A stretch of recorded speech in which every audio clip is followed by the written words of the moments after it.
You're always so busy. It's high time you gave yourself a proper break. Even the sharpest blade loses its edge if it's always in use. Regular maintenance is essential for reliable performance. And anyway, life is short, so we should make the most of the time we have. Right now is the perfect time to relax and enjoy ourselves. And who knows how many other chances we'll get. So come on, what do you say?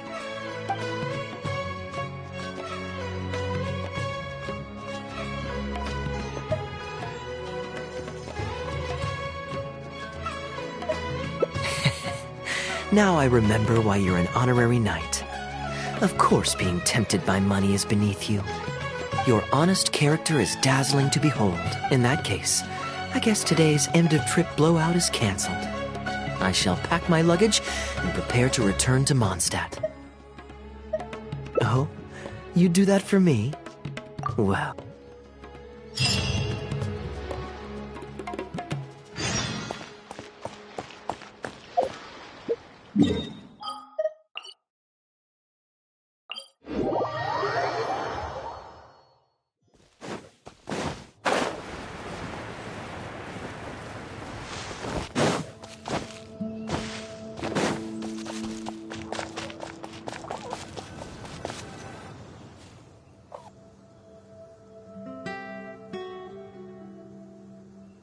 Look, Mondstadt's windmills. Ah, such a comforting sight. Now, as promised, your souvenir. Here you go. According to the merchant I bought it from, mysterious spirits called Jinn often live in merchants love to exaggerate to help make a sale. But it's still quite the pretty little lamp. I know you like rare things, so perhaps you can add this to your collection. Of course, you can also use it as an ordinary pot. You're welcome. I'm glad you like it. I'm ready to head into the city now. I could give everyone their souvenirs first, but I'm not sure whether I'm in the mood for running. Maybe I'll take a breather first. But I know I'll only get bored sitting in my... Yes, I suppose. Okay, souvenir run it is. They're mostly people you know, so it'll be a chance for you to say hi to some people you haven't seen in a while. Let's start by going to the Knights of Favonius headquarters. Jean and Lisa will definitely be there, and with any luck, we might run into a few others too.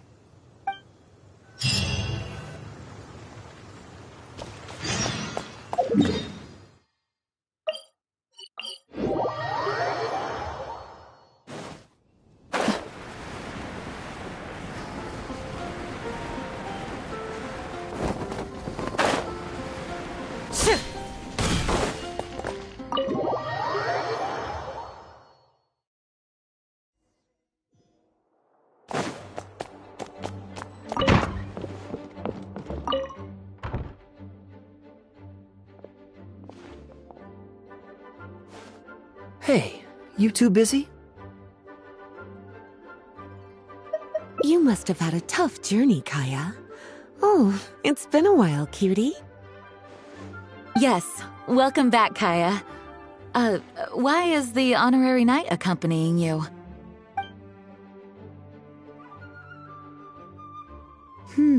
I understand.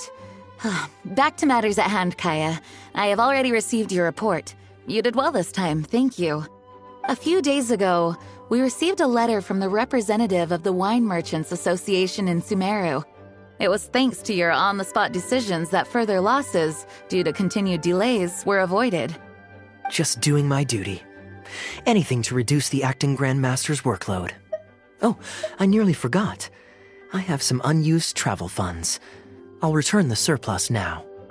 Given the suddenness of the situation and the difficulty in resolving it, I authorized a greater than normal disbursement in case of unforeseen circumstances. But I didn't think there would be this much left over. Thank you, Kaya. Just doing the right thing. But I'm not actually here for a post-trip debrief. I brought some souvenirs back for everyone. Souvenirs from Sumeru? Here, the letter opener is for Jean, the jeweled brooch is for Lisa, and the items in the box are for everyone else. The artistry of this is exquisite. Look at the ornamentation on the sheath. This must be one of those crafts unique to Sumeru. It's my first time seeing one in person. Thank you, Kaya. I love the color of the gem in this brooch, and the setting is so elegant. You have excellent taste, Kaya. This can't have come cheap. It wasn't too bad. I didn't spend too much. Might I intrude a moment? Albedo, is that you? Come in. I finished the latest quarterly expenses report for the workshop. It's ready for your review. Traveler, greetings. And Kaya, welcome back from Sumeru. I haven't seen you in a while. You two look like you're in good spirits. As a matter of fact, the honorary knight and I traveled back from Sumeru together. Ah, yes, and I brought some souvenirs for you and Klee. They form a set. Hold on, let me dig them out. You're too kind. Klee has been constantly inquiring as to the timing of your return lately. Since you weren't around, she thought you had also been grounded, and that it would be a long time before you could come out. Children always have the most peculiar way of looking at things. Also been grounded?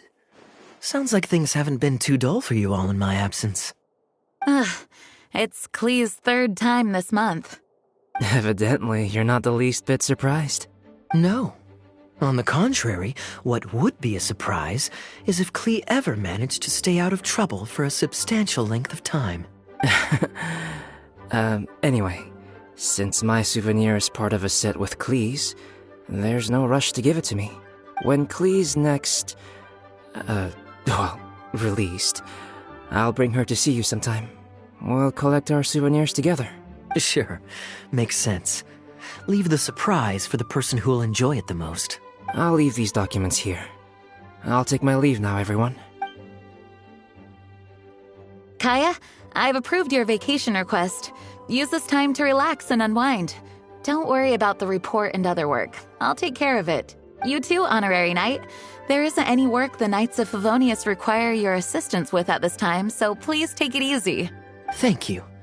Then we'll be going now. Enjoy your vacation.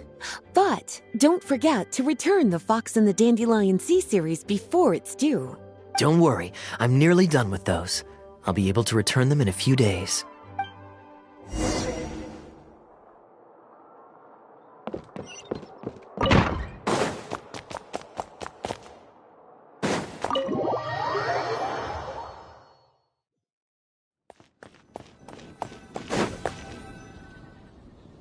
I'm surprised Klee still hasn't escaped. I taught her a few tricks just before I left. Kids will always have their moments of mischief, but to be able to grow up without a worry or care in the world is something truly precious. Well, now that all the gifts for the Knights of Favonius are with Jean, next up is... Ooh, how about we visit the Dawn Winery under the pretext of delivering souvenirs and try to score some free wine? It's been a long time since I last saw everyone there. Plus, it'll be the perfect time to treat you to some of their newest brews. D-Luke should be there tomorrow since he has business to deal with. But then there's nothing scheduled for the day after tomorrow, so perhaps it'll be easier to get free wine then. What do you think? When should we go? That works. Then I guess we'll see D-Luke. Let's meet at the front entrance of the Dawn Winery tomorrow.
You made it.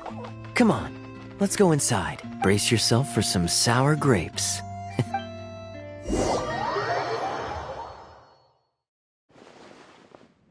If you're not feeling well, then let me go this time. Oh, I'm fine. It's not serious. Oh, I'm sorry. I hope I'm not interrupting anything important. What are you doing here today? And I see you've brought a +1. Oh, it's nothing particularly pressing.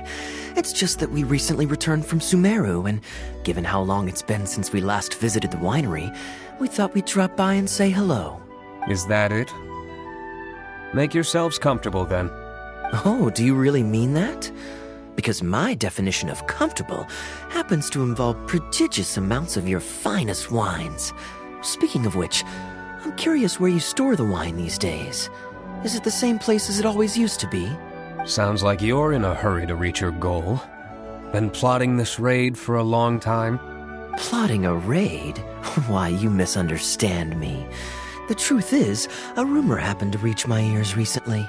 My informants tell me that last month, the Dawn Winery spent a large sum of mora on 2 bottles of limited edition Northland Valberry liquor. However, it turns out that they were likely just cheap knockoffs masquerading as the real thing. Of course, a teetotaler like yourself would struggle to tell the difference. So why not get a connoisseur to help you appraise the quality? Ah, wait. But the sterling reputation of Dawn Winery is at stake. Why, if you really purchased bootleg liquor, that would be scandalous. Better to have unknown and insignificant alcohol aficionados do the taste test for you, to prevent word getting out. Quite the story. You used that one last year. Got anything else? What? Really? I totally forgot. In that case, how about the principle of reciprocity? Here, this is for you. I bought it for you in Sumeru, and it cost a veritable mountain of mora. Thanks. Put it on the table. That's it? No comment whatsoever? You want a comment? Okay then. This thing is very in line with your unique aesthetic tastes. Much like that vase over there. Elzer, fetch a bottle of this year's newest batch from the warehouse, or else someone will keep blathering on with endless excuses. One moment, Master Kaya. I shall fetch it immediately. What's wrong, Elzer? Are you okay? My throat is a bit raspy is all. It got better after I began taking medicine, but recently it flared up again. Other than a bit of difficulty breathing now and then, it's nothing to be concerned about. Many illnesses are caused by overwork. If you don't get enough rest, medicine alone won't solve the problem. Surely you should have long since handed over the work of the winery to Diluc by now. You can't keep being Diluc's butler. He's becoming a louse. Actually, most of the time he... Take some time off, Elzer. Don't put it off any longer. I'll handle the guild matters. It's important to take care of your health. You have to take it seriously. And, cavalry captain, you would do well to remember that brevity is the soul of wit. Master Diluc, Master Kaya, thank you both. Then I'll take my leave and rest for a few days. Enjoy your vacation. Though, before you officially clock out, let me head out the door with you. We can grab a few bottles on the way. There's nothing quite like enjoying a quality wine while feeling the gentle breeze against your face. Normally I'd accompany you, but unfortunately I still have some pressing matters to take care of. My apologies and regards to both of you. Really? Oh, that's a shame.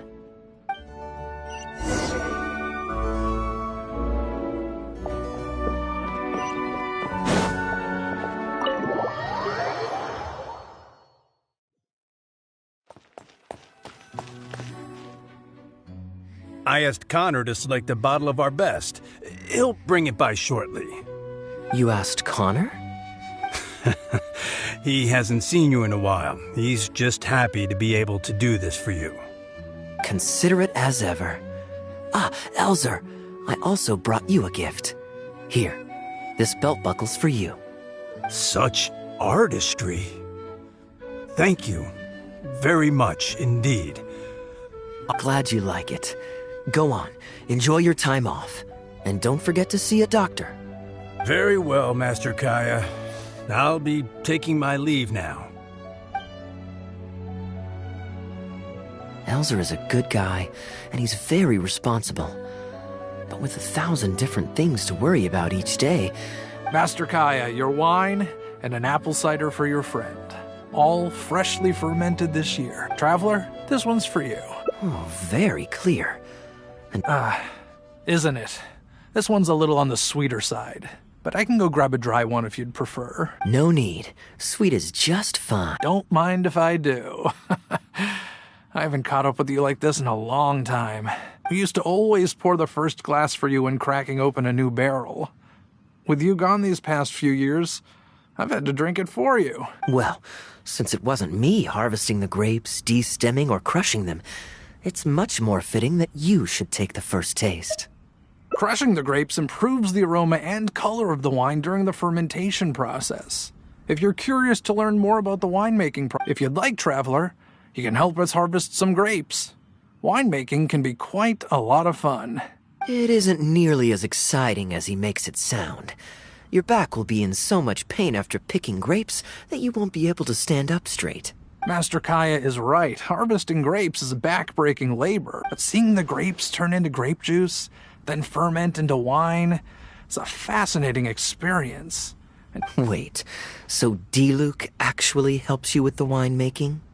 Oh, goodness no. Master Diluc is far too busy, not just during the day, but even at night. Oh? And just what is Diluc? Well, you know, come nightfall, he's always out there, networking and so on. Master Kaya, you may be surprised to learn just what lengths Master Diluc is willing to go to for the sake of the business. Connor, you're an awful liar. I hate to see you struggle. Oh, so Master Kaya, how do you like your drink? I remember you weren't very interested in wine when you were young. That was because the adults said children weren't allowed even a drop. Don't you remember how much trouble Diluc got in that time he snuck a drink? Ah, yes, of course. Adeline even covered for the two of you. But on a serious note, having grown up at a winery, I spent my childhood watching Tunner plant the grape seeds, waiting for them to ripen on the vine. Harvest, even though I couldn't help with making distilled spirits, watching everyone work was fascinating. How could anyone not love to drink with a childhood like that? So, let us raise a glass to wine itself. And Hear, hear, to Dawn Winery. speaking of wine, Connor, I have a gift for you. It's a decanter set from Sumeru. I get a present too? Thank you, Master Kaya. Time really does fly. I still remember the days when everyone was giving you gifts at your birthday parties when you were young. Now I have wrinkles and Tunner's bent double, while Master Kaya is the cavalry captain of the Knights of Favonius. How is Tunner holding up? He's still tough, but getting on in years, so some things just aren't as easy as they were. But a lot of the temporary workers I hired quit because they couldn't handle how picky he was. Master Kaya, if you have time, why not go talk to him about it? You're probably the only person he'll listen to besides Master Diluc. I definitely owe him a visit. I haven't seen him in some time, and I do have fond memories of the days when he was teaching me to pick grapes.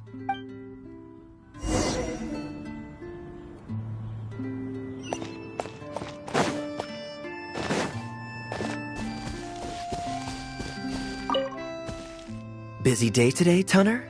Oh, Master Kaya, you're back. No, I'm not at all busy. I just spend my hours watching the grapes growing on the vine. They're growing wonderfully this year. A few rows are almost ripe.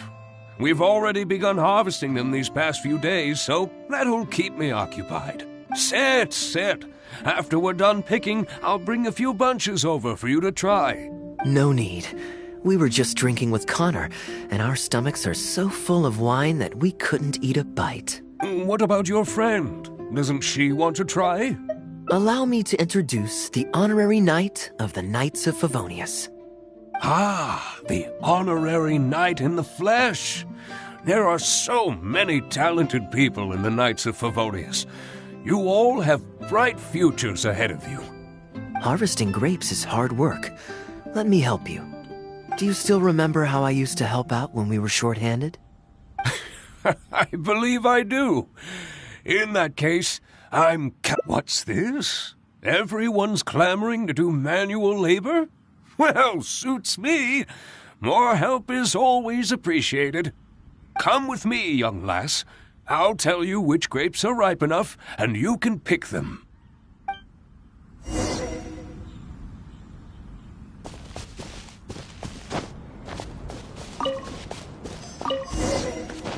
Ooh, you have nimble hands, lassie. Master Kaya wasn't nearly so careful when he was young. He mangled so many his first time. What a waste. Fortunately, the young master has a good head on his shoulders. Didn't take long for him to get up to speed. And now he's turned into such an outstanding young man, polite and kind. If I had a son as exceptional as Kaya, I would be the happiest man in Mondstadt. There's a few more rows of grapes up ahead. Let's finish picking them together. These grapes look excellent. You're a fast learner. I'll take them. Good job. Master Kaya left the winery and moved to Mondstadt. Just like my own son, Guy. He left home to join the Knights of Favonius, too. I don't know him like Miss Adeline or Master Dilo do, but I know that no matter how old your child gets, they always need a home they can come back to. And without family by your side, you at least need the companionship of friends. I've been working here for decades and watched him grow up with my own two eyes. But he guards his secrets closely. Or perhaps he just doesn't want to involve us.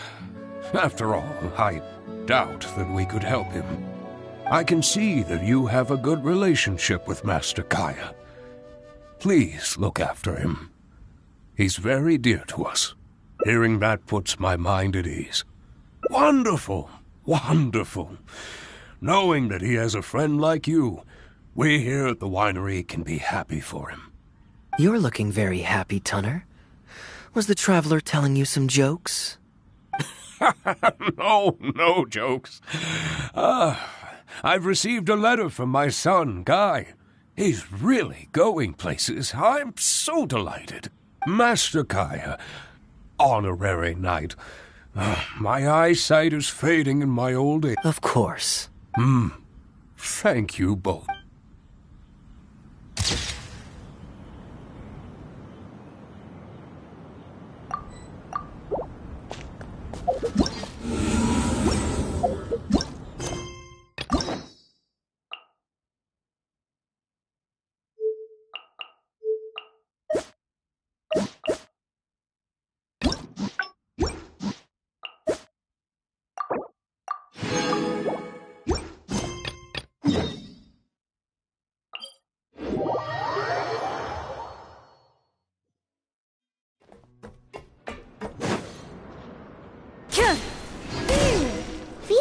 here.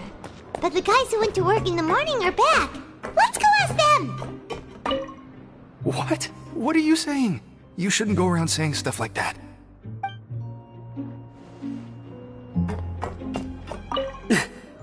Just stay away from me.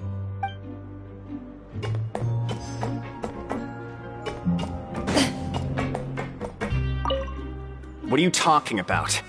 Listen, you should keep your nose out of other people's business.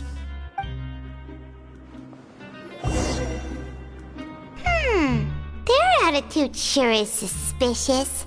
Like they're trying to avoid us. But if they're being so obvious about acting weirdly, do you think they might just be trying to lure us in? Oh, this is all getting way too creepy for Paimon. So you mean we still need to investigate some more? Okay, if you say so.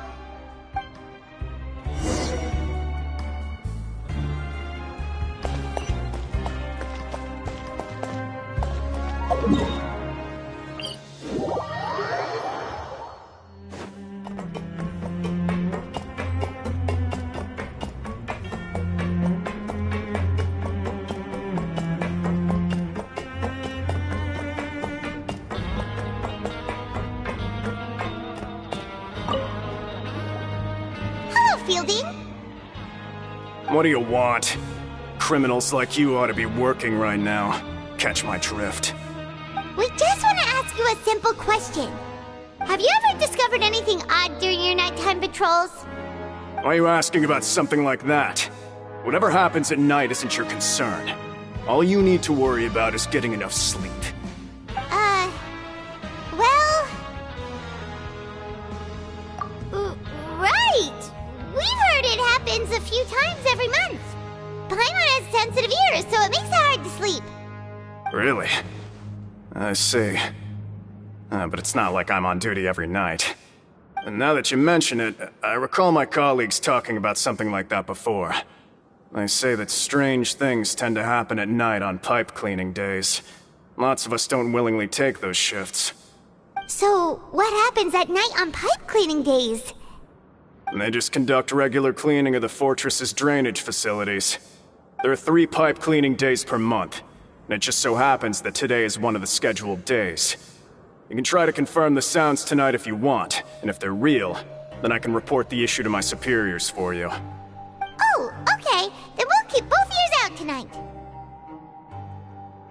If that's all, then I'll be leaving now.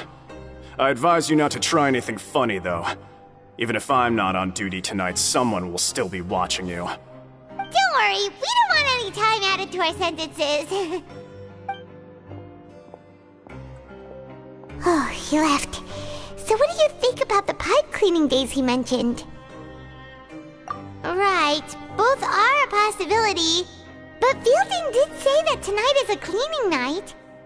Paimon knew you would say that. Alright, sounds like we'll be up all night tonight then. Paimon just hopes the guards don't catch us.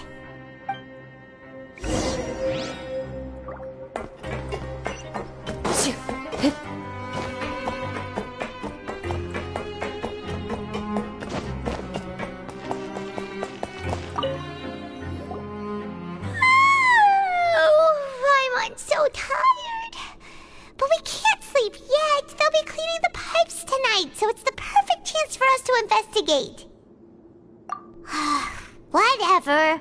Just be sure to wake Paimon if she dozes off. Paimon's worried something might happen if you go alone. Huh? Traveler? Did you fall asleep already?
you were just peacefully sleeping to Paimon. Well, what did you see this time? Really? So we're finally starting to figure out what actually happened! But what about the cannibals? How do you explain them? Okay, well, it's about time for us to get moving. Just be careful to avoid the patrolling guards.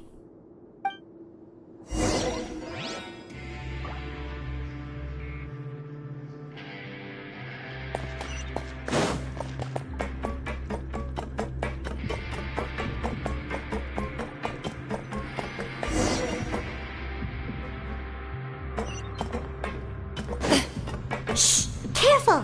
We'll get in trouble if the guards catch us.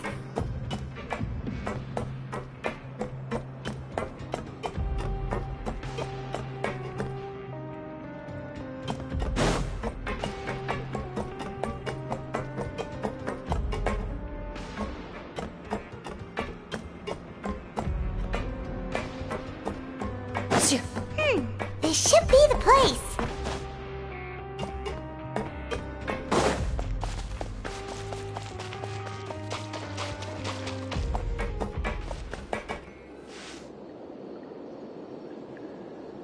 What?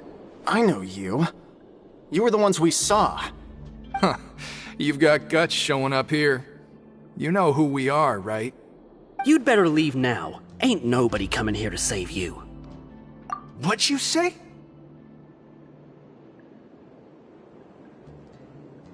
Yeah, so what if they were? If you push us, we can make those rumors a reality at any time. Hey, what's the point of all those rumors anyway? What exactly are you trying to do? I don't have to tell you anything. If you turn around, go back to the dormitories and act like you never saw anything, then I'll pretend that you never showed up here. Yeah, scram. Nothing worth seeing here. Huh? What did you say? Isn't that exactly what Boss said when he left? Hey, do you know our boss? Whoa. We had no idea our boss was such a big deal. He always kept his identity a secret. So, did he have you come here to find us? Oh, so you're Child's crew here? Seems like he had no problem fitting in. We're the only ones who heard him say those words when he left that night. So unless he somehow told you those exact same words after that... All right. I guess that's proof enough for me. I believe you. Wow, those dreams of yours sure come in handy. We gave him the business for a while and would always give him a hard time when he first came to the fortress of Maripede. But here in the fortress, the strong will always earn respect. He was working the longest hours and racking up wins in the Pancration Ring. You could always see how amazing he was, even when he was teaching us a lesson. So eventually, we all decided to follow him. But one day, he suddenly told us that he had to find a way to escape this place, no matter the cost.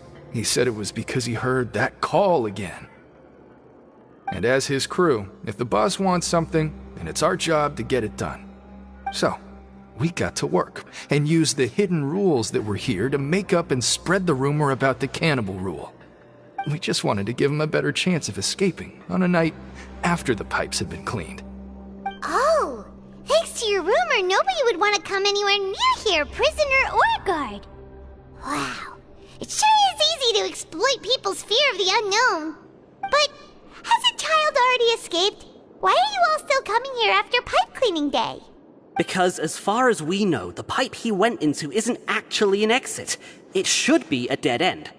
It leads to an abandoned factory area, and even if there were a way to escape from there into the sea, we're still way too deep. No one could ever reach the surface alive. But Boss still insisted on going in. It's like he was obsessed about it. So we told him that we'd pretend as if he never existed while he was gone. And that if he wanted to come back, he should wait for nighttime on a pipe cleaning day. That way, we could meet him here and help cover the whole thing up. So you come and wait here through the night a few times a month just because of that promise? Yeah, but it's been so long now. We already know in our hearts that he must have managed to escape somehow. Is it also unfortunate happened to him? Nothing could ever defeat Boss or slow him down. It's one thing we know for sure. Okay. Paimon was just brainstorming possibilities. Alright. Keep quiet and follow us.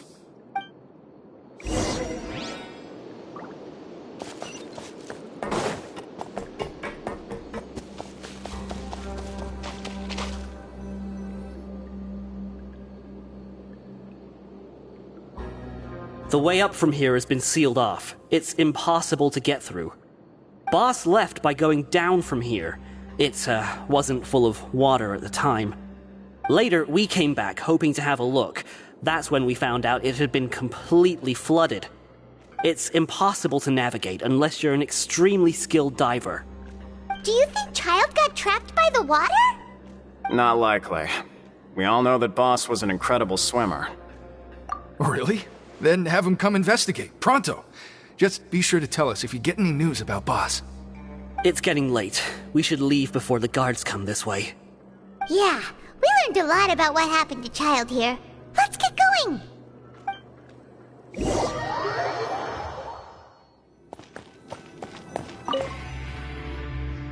Whew. We finally learned some key information. Seems all of our investigative work has finally started to pay off. When you said you knew a diver, you were talking about Fremine, right? If we ask Linny, he'll definitely have Fremine help us. Ugh. Why is Child like this? What was he doing going into the pipes? Not making our jobs easier, that's for sure. Fortunately, though, it seems like it's only a matter of time now before we find out what really happened. Now that we can finally relax, I'm starting to feel super sleepy.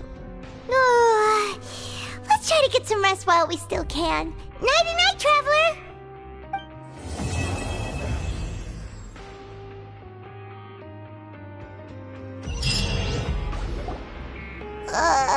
It's morning already? Oh, Paimon still needs more sleep. Huh? Wait, look over there! Isn't that... It's one of Linny's cards! Let Paimon see what's written on it. Maybe you haven't heard, but today is the monthly free day. Everyone has the day off today, which makes it the perfect time to do some investigating. It's been a while since we last talked. Have you been making any progress lately? Let's meet at our usual spot in the factory area before lunchtime. I have new information. Ooh, today's our lucky day. We have the day off. From the sound of it, Lenny's been making progress with his investigation. Wonder what he's discovered. We still have some time before we meet up. Let's talk with the people here for a bit more before we go.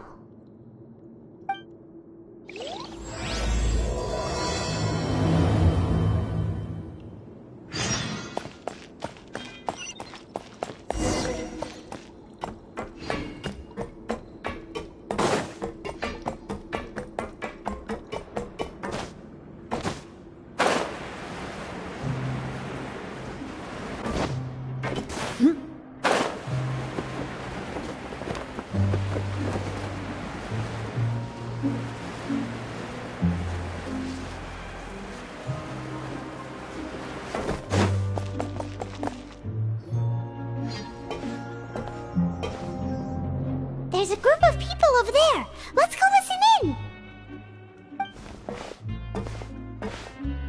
So I said, that's not a faucet. Hey, who are you two? Why'd you come over all of a sudden?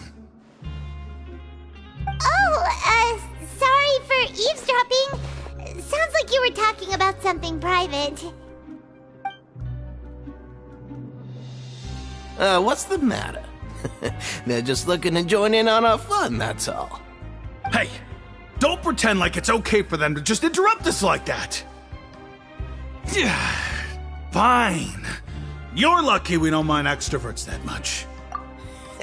You hear that, Quisto? We're nice! Your expressions tell me you're looking to hear some juicy info, am I right? But before that, it just so happens that I know you two. Really? Are we that famous? You're kidding. How often does anyone get a personal tour led by His Grace himself? Practically everyone was talking about it. Word has it that you also caused quite the kerfuffle. A little mistake, huh? I like the way you put it.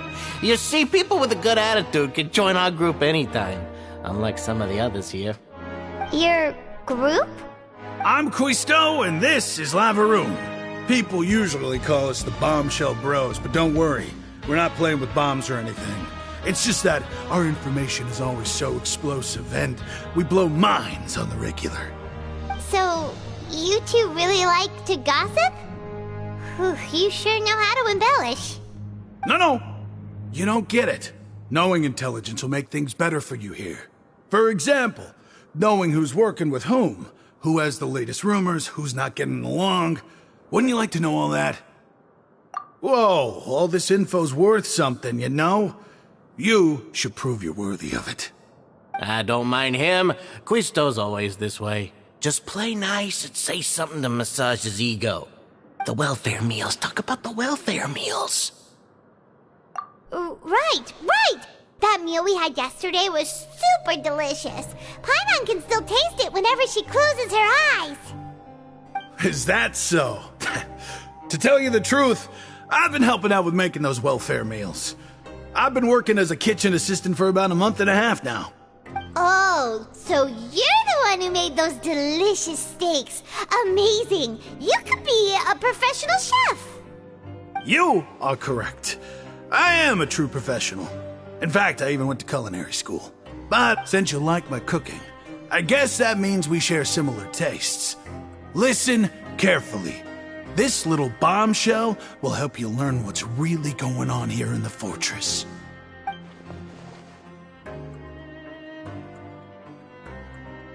Listen, kids. The power structure within the fortress is quite complicated. The overworlders couldn't care less about us down here. We're basically dogs to them. You've already met the one person here you should never cross, the Duke, Risley. He knows more than you think. And if he doesn't care about something, then he often doesn't bother dealing with it. Those who have the Duke's attention get all kinds of special perks, even better treatment in the infirmary. I know who you mean. It's that Jurier character, right? I don't think there's anything useful about him at all. Why does he visit the infirmary practically every day? Is it normal for anyone to be going in and out of there so often? If you ask me, he's just faking it to get out of work. But did you know that Jurier was a talented researcher from the Fontaine Research Institute before he came here? There's no denying that.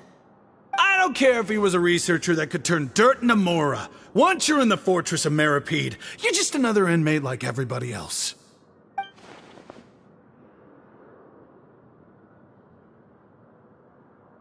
Speaking of which, the last time I saw him, he was passing by the corridor with Lorvine. I also heard they started arguing in the library and got into a fight, right? Guess that's just how terrible of a guy he is. You mean he hit a woman? Wow, I never imagined he was that bad. But that Lorvine's also quite the odd one, you know? She's always gabbing away, got into a fight with a man, and she also got sent to the infirmary. Come to think of it, I always see her going to the sick bay every couple of days, too. Wait a second. You don't think? Do you think could it be that they're secretly meeting there to go on dates? But it's really hard to imagine. After all, I do remember seeing Lorvine beat Jurier to a pulp that one time. And we might be overthinking things.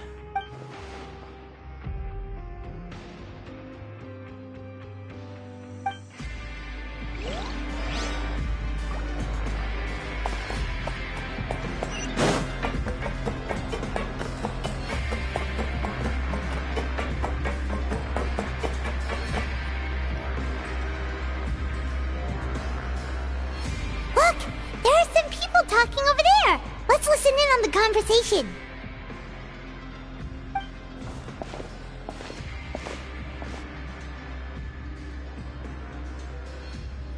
If you ask me, those pompous parasites on the surface act like they're all a bunch of aristocrats.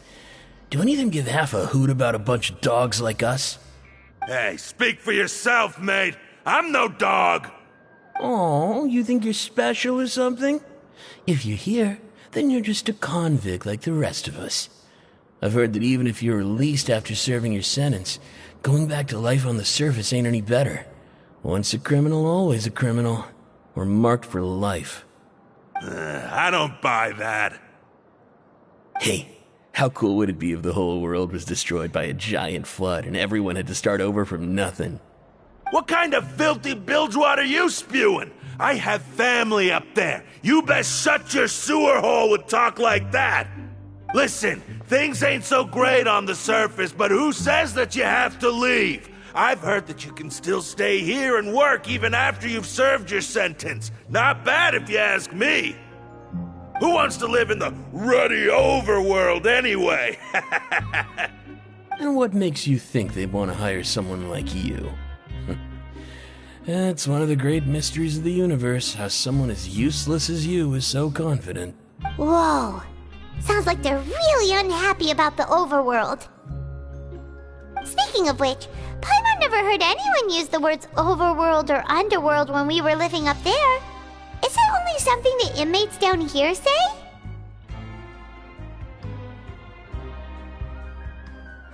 That's true.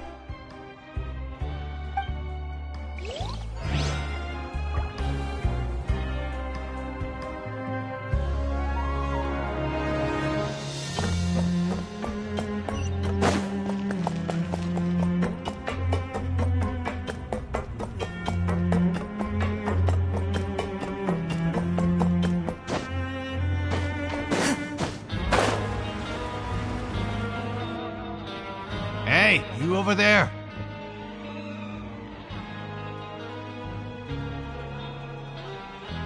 Yeah, you! Say, do you like playing card games? You know, like Genius Invocation TCG? You TCG players are like mint in the wild, literally sprouting up everywhere. Hey, come on now. What's wrong with finding fellow Invocation aficionados? Anyway, care to join me for a game?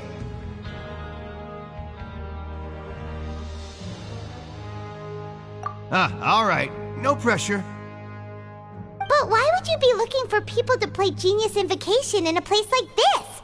Don't people usually come here to fight? Whether you're throwing down cards or throwing punches, it's all a competition, isn't it? It's all the same in my eyes. There are lots of card players here in the fortress. When I saw you, I immediately thought, hey, even outsiders from other nations play cards. So I came over to say hi. Sure. Great! Since you've been here longer than us, you need to flex your seniority a little bit, right? Maybe you could start by telling us newcomers some stories about this place. I thought you would have already heard everything by now. All right, then. Did you have anything specific in mind? Or do you want me to just pick a topic? Why don't you pick? We'll let you know if we've heard it already. All right. Have you heard any strange rumors since you've arrived? Ben, did you know that there are some people who are always gossiping over in the corner? Yeah, so you've already met those two. They're quite a pair. They always keep an eye out for the latest happenings and gossip about everything. I've never seen anyone with more time on their hands. I heard that they used to be a chef and a bartender before they were sent down here. You know how bartenders are, always chatting with customers. And chefs love to pass the time just hanging out when they're not cooking. Good to know. Do you have anything else to tell us? Let me think. Sounds like you want to hear something a little more tantalizing. Oh, did you know that the Duke was also a convict in the fortress of Meripede before? Huh? Wait, are you serious? That's right. The Duke was an inmate just like you and me. Seems he was exiled here for committing some crime. Who knows how he ended up rising up to become the warden, though. To go from an ordinary inmate to becoming the manager of the whole place? I'm not gonna lie, I kinda respect that. A forbidden zone? Sounds like something that someone just made up. I've never heard of that. Where did you hear about it? It's just a rumor we've been hearing, but no worries if you've never heard of it. Do you have anything else you can tell us? Anything else? Not that I can think of, but I'll be sure to tell you anything interesting I hear next time. You'll have to play a game of Genius Invocation with me first, though. Okay, we've talked to just about everyone, and it's about time for us to go meet Linny. According to the card he left us, we should go meet him in the production zone.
Huh?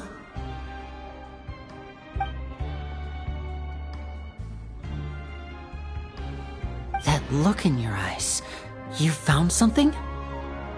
Hey, this is no time to be modest. Just tell him we found a boatload of information.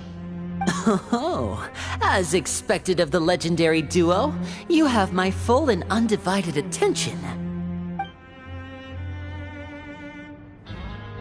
Huh. I'd have never guessed that myself. The rumors swirling about this place are unreliable after all, and Master Child probably went missing because he found a way out. He is a harbinger after all. I suppose he's much more resourceful than I initially gave him credit for. Unfortunately, this isn't enough for our final report to Father. We need to find out Master Child's exact whereabouts. Father told me that even though Master Child said he was just coming to Fontaine for a vacation, he actually had some personal reasons. His agenda might be linked to his disappearance. His escape route is already flooded, so we'll have to task someone with professional diving skills to chase after him. Well, when you put it that way, it's obvious that only Fremine would be up to the task. Bingo! Is he around? He's working today. Coming here as a group would have attracted too much attention. I'll talk to him about it later. It's the least I can do. We're all in this together, so it's only fair for us to fulfill our end of the bargain. Honestly, I'm far more impressed by you guys managing to collect all this information right under Risley's watchful eyes. Collecting information has always been our strong point. Now, let me think. To find out more information, Fremine will have to retrace Master Child's original route.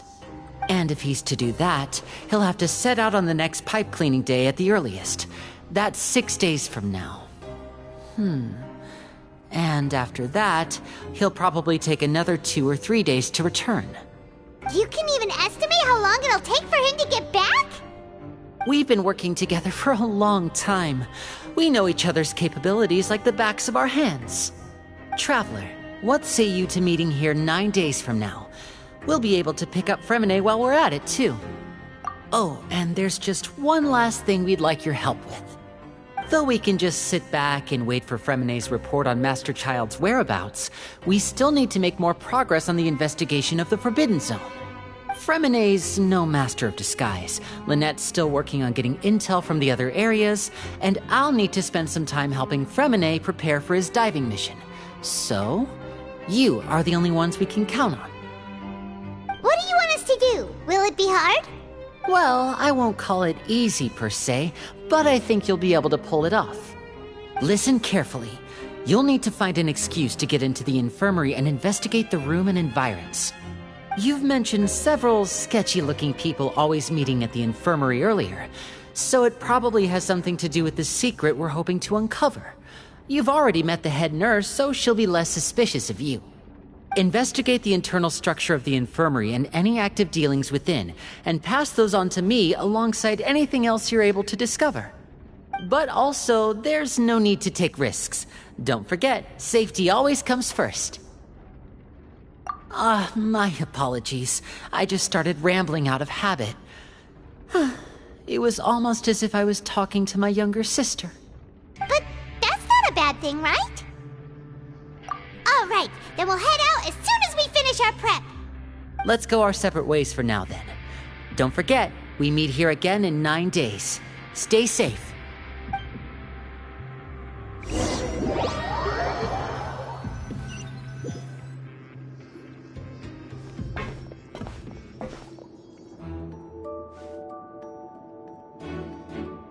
Hey, stay here for now. Paimon will take a peek.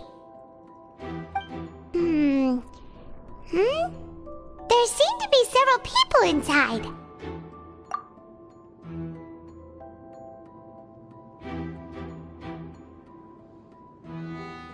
Right. I feel like this. It's not impossible.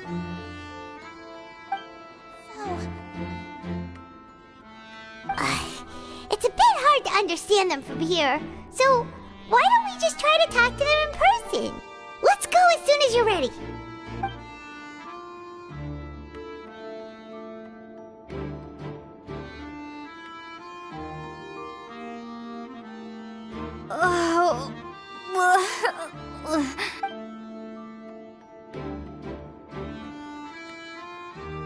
Someone, please help! She's sick!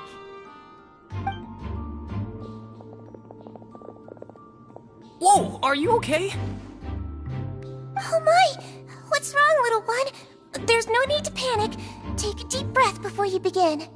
The traveler started complaining of a stomachache, and then nausea, and then collapsed onto the ground.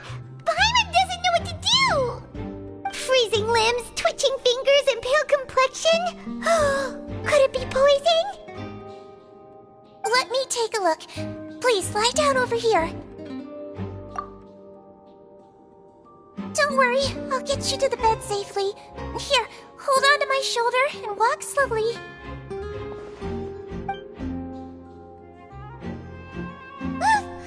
You can do it, traveler!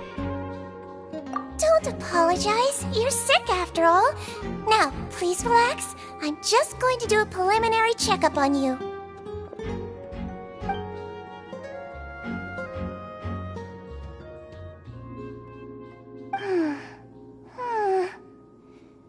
I see now. My checkup has confirmed that she's not in any mortal danger. That's our worst fear out of the way. Oh, that's good. But I'll continue my diagnosis of the patient now. Please, relax and take a deep breath.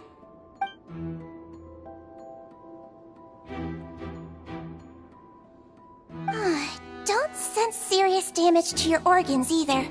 Does it hurt when I press here? And here? Huh? But based on my initial checkup, there shouldn't be a problem here. How strange.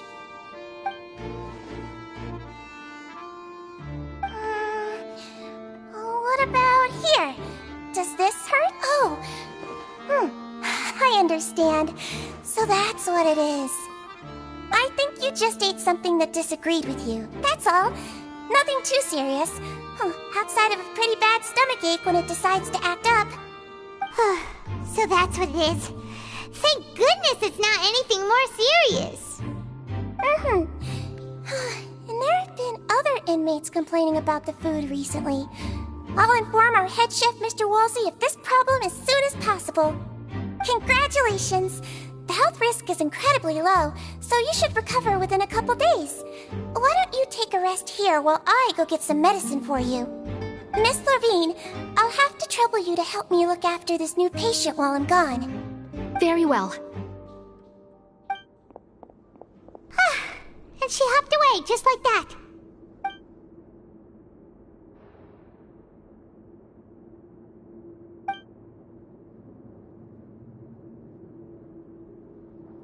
Hello. So how are you feeling now?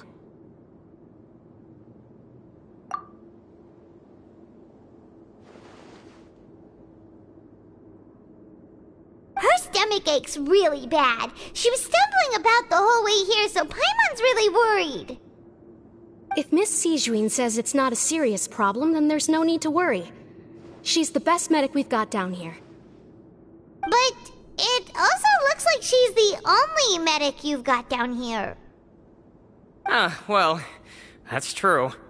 What do you mean, that's true? That's really misrepresenting the situation. Of course I can't speak for the whole fortress, but it's not like everyone imprisoned here is useless, you know? Though they may have committed crimes and gotten locked up here as a result, they still know a thing or two about medicine, and they help Miss Sijuin take care of the sick and injured. Yeah, you're right. But did you have to lecture me about it in front of another patient? Aren't you a patient too? Where did all your energy come from? That's correct. Sorry, I got a bit ahead of myself. Are you two also sick? We've been sick a while. I come back every once in a while for checkups, and to pick up the medicines Miss Sijuin prescribes for us. That's just the nature of chronic illnesses. As for her... you could say she fancies herself as Miss Sijuin's capable helper because she learned a bit of medical knowledge ages ago. Please watch your mouth, Mr. Jurier. Don't forget that you are the primary reason I have frequent heart palpitations. Hey, don't start arguing now! Please, keep it civil at least!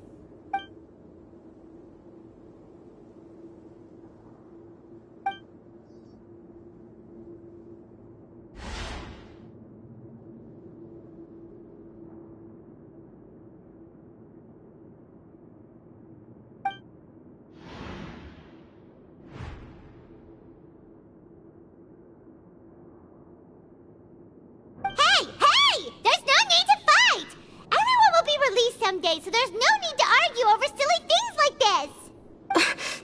But... Release. It's way too early for us to even think about that. And who the heck knows if we'd even be able to continue our previous lives?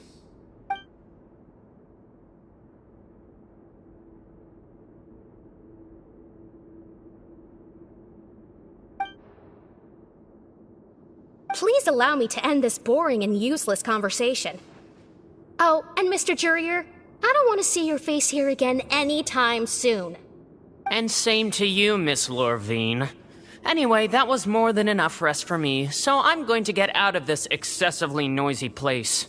See you later, everyone. He just slowly walked off? Like that? That's just what he's like. I'm sorry you had to see all of that. I'm Lorvine, And that's... Well, his name is Jurier, but I hope you'll never have cause to remember his name. You really can't stand him, huh?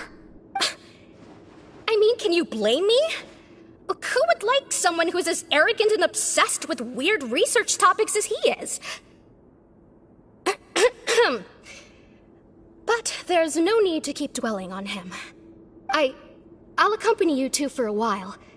Miss Zishwin should be back soon, and I'm sure you'll feel better as soon as you've had some of her medicine. No, it's nothing. I'm back! Did you rest like you promised? Thank you for getting our medicine, Miss Zishwin. Did you all cooperate with your bed rest? I trust that nobody got up to walk around. Good. Here, this should be 2 days' worth of medicine for you. Take 1 pill now, and then continue your bed rest.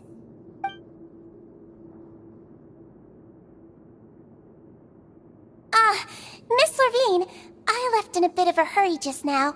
Do you still remember if we discussed the color of the pill that you should be taking today? I remember. You said it should be yellow.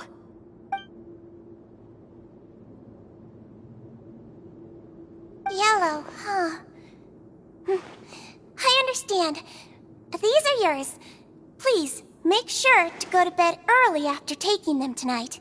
You'll benefit from a good night's sleep. All right, then I'll also be on my way now. I hope you feel better soon, too. See ya! I'm going to fill out your medical record now. You're widely known as the Traveler, right? I just want to double-check a few details, if that's all right with you. Those two made quite the commotion just now, so why don't we let the Traveler rest? Paimon can answer the questions instead. So her primary symptoms are abdominal pain, with secondary symptoms of nausea. Is there anything else? That's it. All right then. Is there anything we should know besides to take the meds? No, her base constitution is quite good, so I'm sure she'll recover quite quickly after taking the medicine. Please, make sure to stick to bland or less stimulating foods. And don't stay up too late at night. Got it. Paimon will hold the Traveler to that for sure.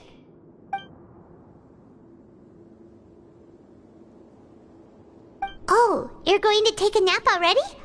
Okay then, you get some rest.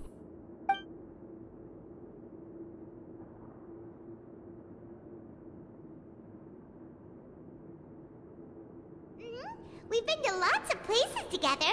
She may look a bit under the weather now, but she's actually super strong. Oh, so you're the best of companions. Well, don't worry, she'll recover soon.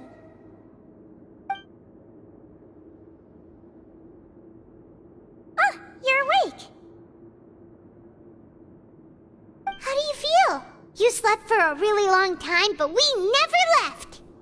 Well, now you can go back without a worry in the world. Remember to take the meds regularly, and don't forget bland foods. Thank you, Miss Zishwin.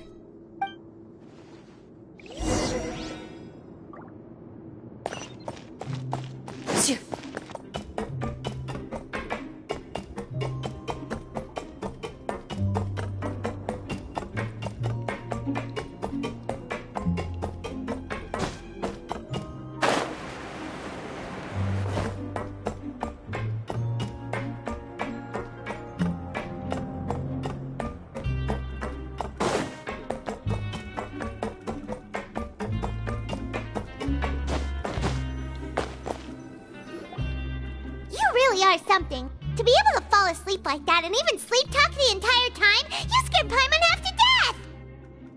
No, but you kept mumbling things along the lines of, Pyron, go take my grilled fish and put down the Adeptus Temptation now! Paimon talked with Zishwin the entire time you were asleep. She seems like she's just a sincere nurse, and Paimon didn't notice anything unusual in the room. Are you sure we're not going off track with the infirmary?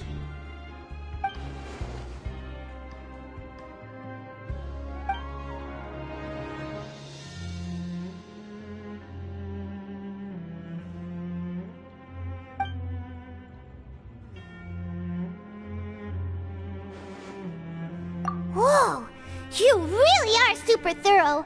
All those tiny little suspicious things that Paimon didn't even pick up on. We've got to give the info to Linny.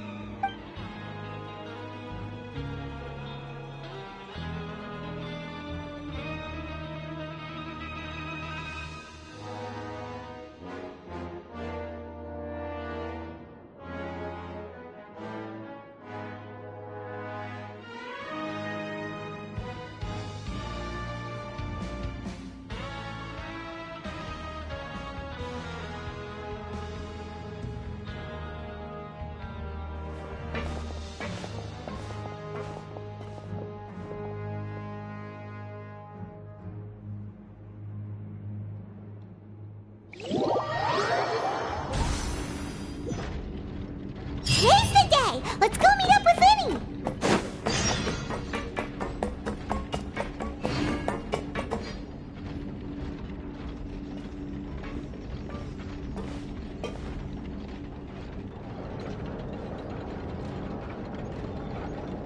Oh! Hmm?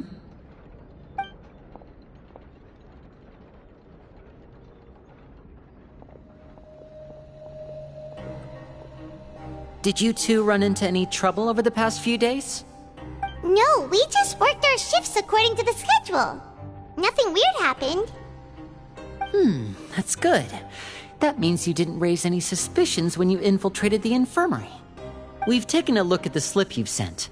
Fremine successfully left the grounds via the pipes 2 days ago, and as of last night, Lynette has also infiltrated the infirmary after faking an illness.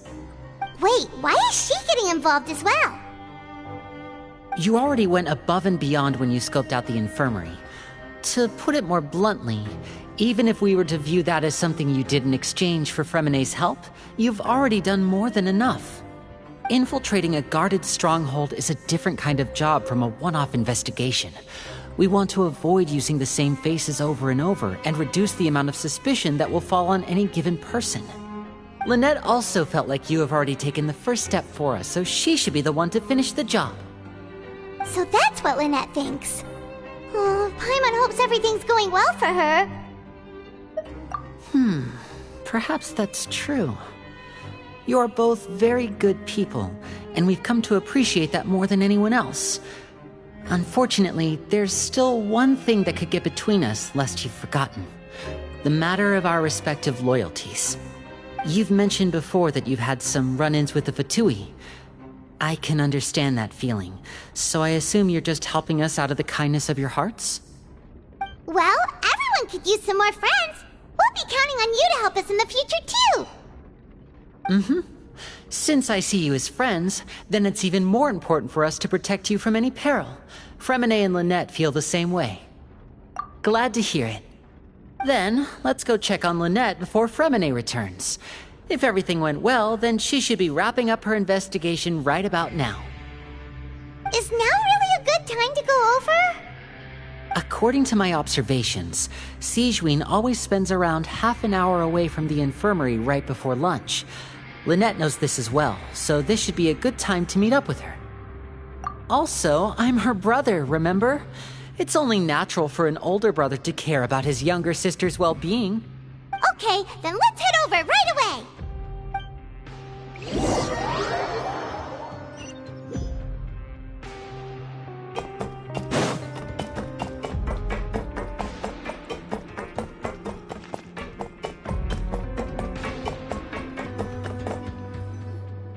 Lynette should be here right now. Strange. Lynette? As expected, Sigewinne isn't here, but why isn't Lynette here? No, Lynette rarely deviates from the plan. We agreed that if she were to make changes on the fly, she'd find a way to let me know. Unless... Let's see if there are any clues around here. We can look while we wait for her. Who knows? Maybe she'll be back soon. Okay.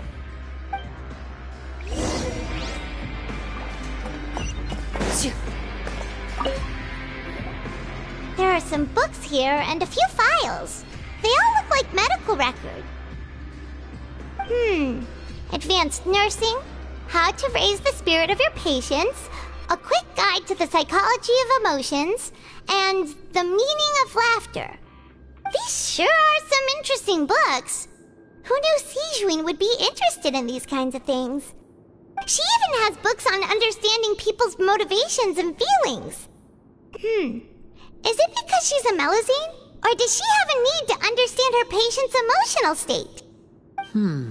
Seems quite normal to me. These are skills that would come in handy for a nurse from time to time.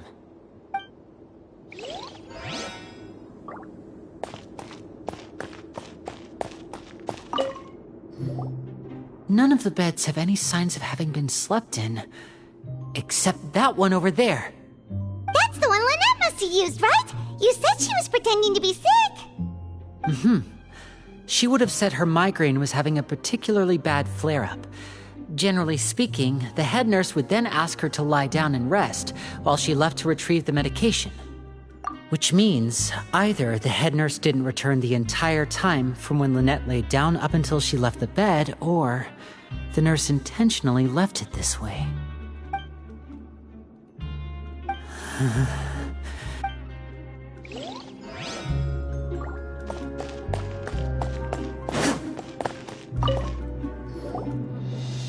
This is it! We saw it before! Wait, this thing? It doesn't look like it's been disguised that well. The space behind it is empty.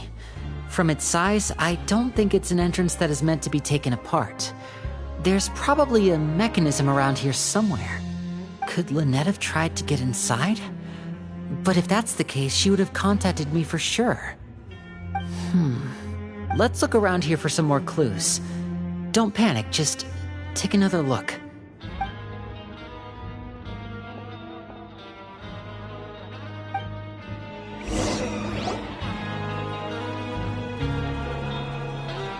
Hey, you guys, there's a slip of paper over here! A slip of paper? It's right over here, and there's a bunch written on it too. It reads, "Out of respect for your usual practices, I'll use a piece of paper or card as the medium to pass on my message. You may consider this as me giving you my best regards." This is... Is that all? The back. This is... Show me! Now!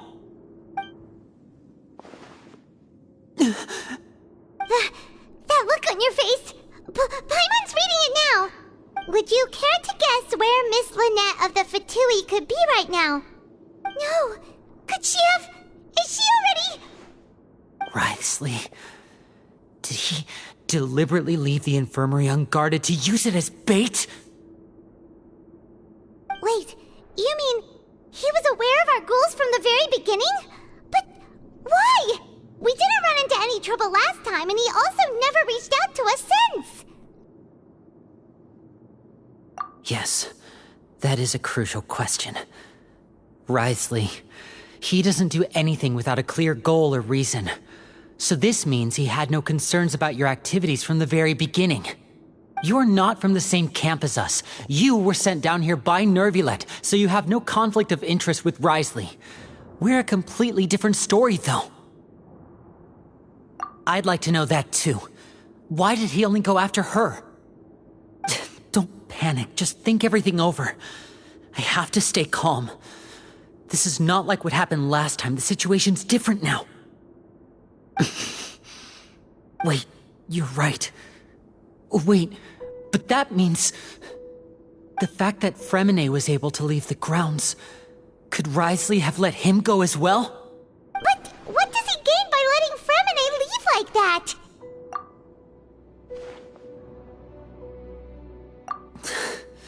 So he's challenging me and trying to provoke me, I'm sure of it.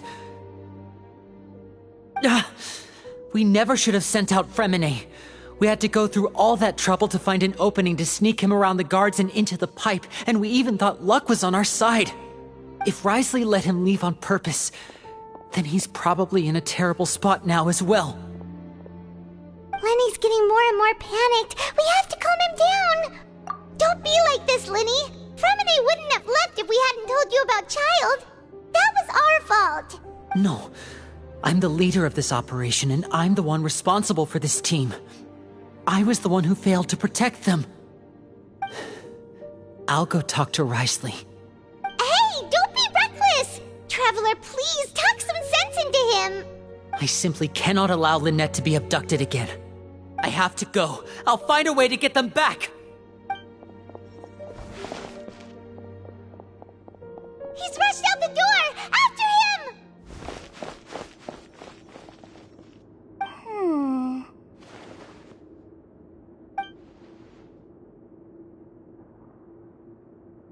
Right.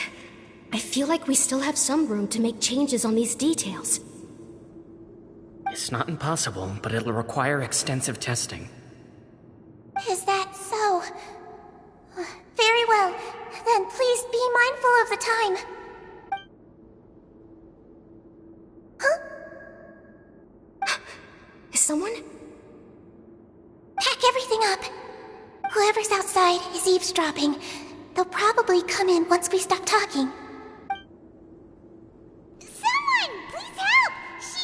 She's sick! Whoa, are you okay? These two. As expected, they've already found this place. Oh, they are quite sharp. What a delightful turn of events.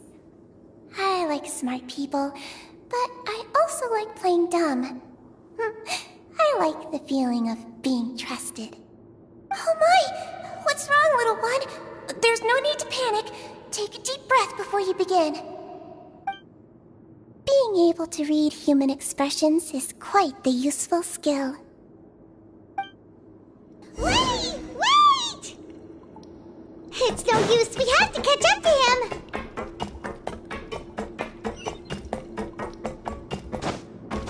He's already out of sight. How is he so fast? Let's go head him off at Risley's office.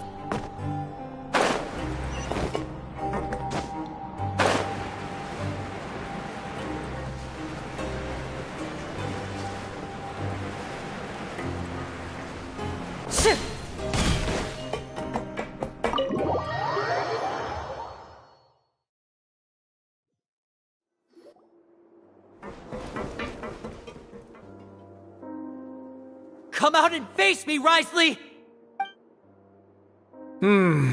Aren't we at an administrative office space? Why don't you at least try to follow even a couple rules from the fortress's indoor management regulations?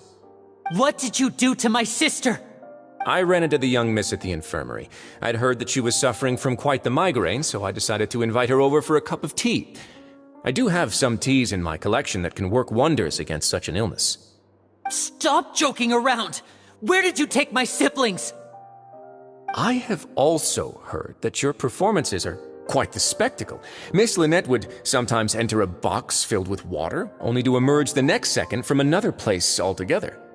Maybe she'll appear behind you right now if you were to turn your head. Is he trying to trick me into turning my head? No, he's probably not looking to attack me right now. All of the hostages are in his hands, and he's even in the mood for small talk. That means Lynette is probably still alive.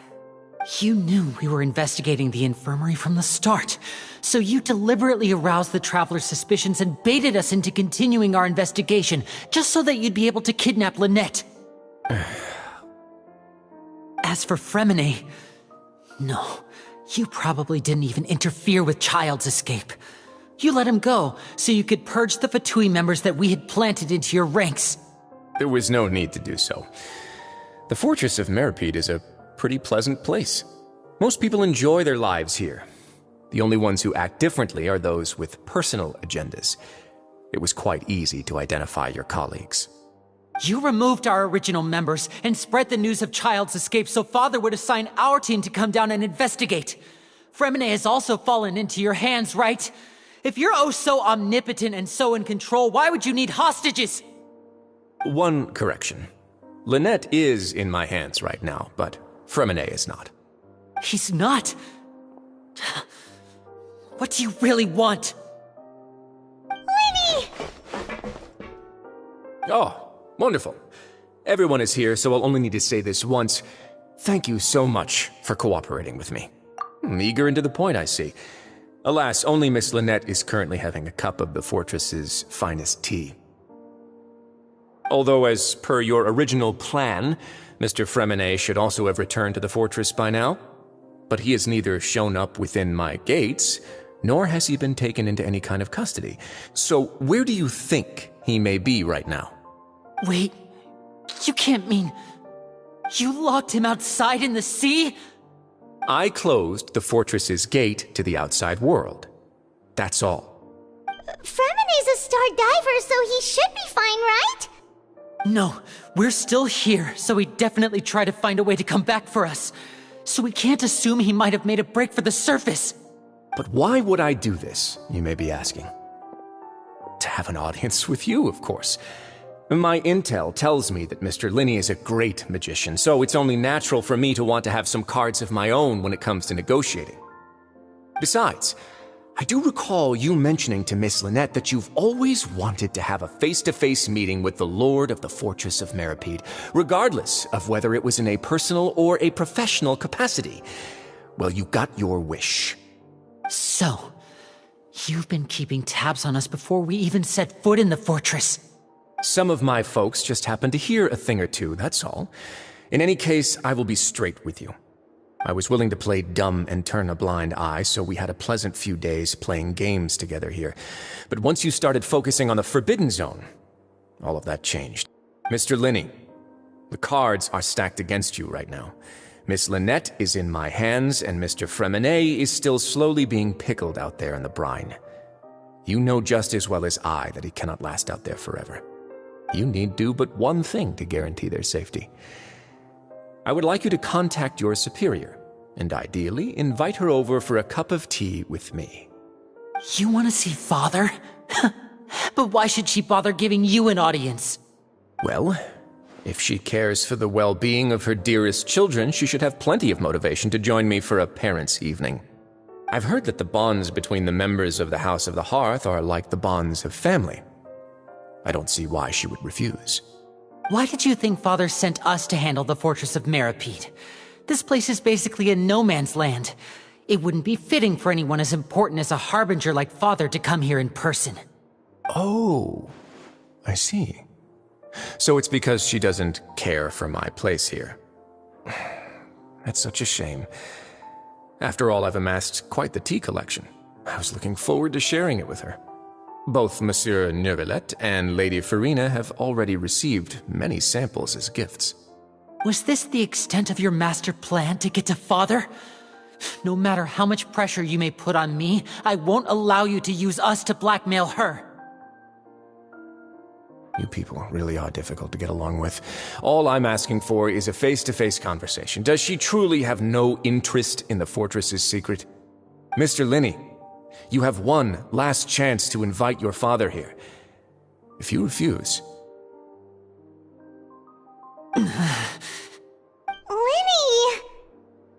Instead of asking why I'm doing this, why don't you try to see things from my perspective for a second? From the very beginning, the Fatui has been actively infiltrating my fortress. I gave you a warning by cutting off the first few operatives I found, but that only caused you to double down. Had you given up on the fortress then and there, I'd have no reason to want to talk. Mr. Fremenet left the fortress on his own, and Miss Lynette tried to pry out my secrets right in front of me. No matter how you look at it, the responsibility for this falls on you.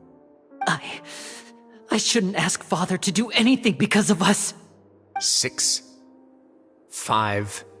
Wait, 2, 1. Time's up. It really is a shame, Mr. Linney. Risley! Negotiations have broken down. Please leave, ladies and gentlemen. It's time for my afternoon tea. Yeah, listen to the Traveler! If you can't talk to Linney, can you at least talk to us? You do realize that I'm only letting you go because of Neuvillette, yes? You're here helping him out, and I've already done my best to stay out of your way. But that doesn't mean you can just do whatever you want. The fortress may be small and remote, but it still has its own set of laws. Then how about this? Those who are capable deserve respect. You've spent quite some time investigating my home turf by now, so why don't you tell me a thing or two about what you found, I'll ask you 3 questions.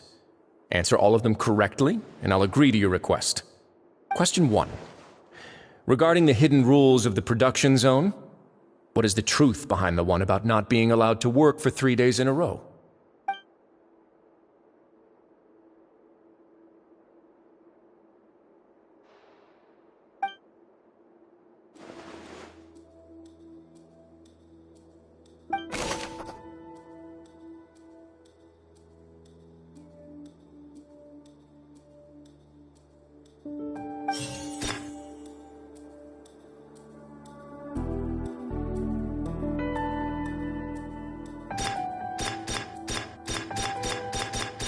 I've been told that the infirmary is always empty for the half hour just before lunch.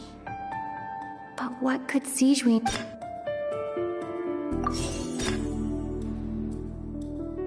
I've been told that the infirmary is all... The Fonta promoter has been struggling because he does... We often see Miss Sijuin observing the prisoners at work near the production zone. It seems like she can perceive the general state of a person... Fonta's internal reports suggest that they're starting a new trial of an unnamed and unpackaged product. The research note said that the Melusine race perceives the world very differently from humans. Because of that, According to Collins, the Pancration tournament only took place because the Fonta The Fonta promoter has been struggling because he doesn't recognize the real value of coupon. Fonta's internal reports suggest that they're starting a new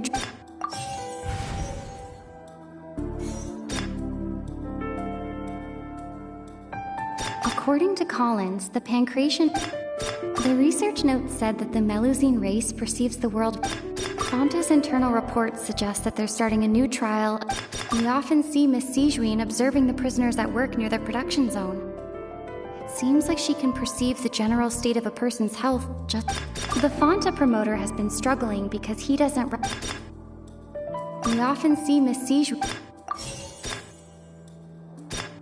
I've been told that the infirmary is always empty for the half hour just before lunch. Fonta's internal reports suggest that they're starting a new trial of an unnamed and unpackaged product. According to Collins, the Pancration tournament only took place because the Fonta company sponsored it. The research note said that the Melusine race The Fonta promoter has been struggling because I've been told that the infirmary is always empty. According to Collins, the Pancration...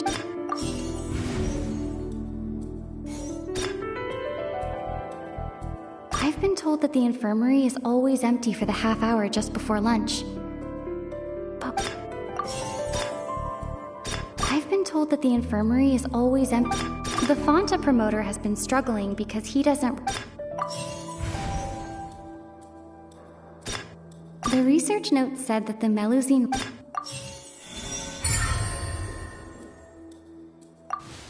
So that's what's going on. Paimon understands it now. Who would have guessed? The hidden rule of the production zone. People are not supposed to work 3 days in a row, and if they do, they'll get strange meat in their welfare meal. At first we thought this strange meat must have something to do with the people who disappeared, but in reality, they were all prepared by Sijuin, the head nurse. She often visits the production zone to observe the workers' health and makes a note of anyone who has worn themselves out after 3 full days of work. Out of her sense of duty as the head nurse, as well as her genuine concern for the workers' health, Sijuin visits the cafeteria right before lunch and cooks an extra dish for those who can use the stamina boost. Sijuin has only the best intentions with her surprise gift and doesn't want anyone to find out about what she does. However, unfortunately, Melusines as a race perceive the world differently from humans, and their sense of aesthetics is even more alien to us. There The recipients of her lovingly prepared special meals cannot taste the care within and usually just freak out. Are we on the right track? Not bad. You've uncovered Sijuin's secret and even guessed her intentions correctly as well. It's nice to know that her efforts have not gone unacknowledged. All right, now for my next question. There are also some hidden rules in the Pancration Ring, including the one that you're not allowed to support both sides of a fight. Why is that?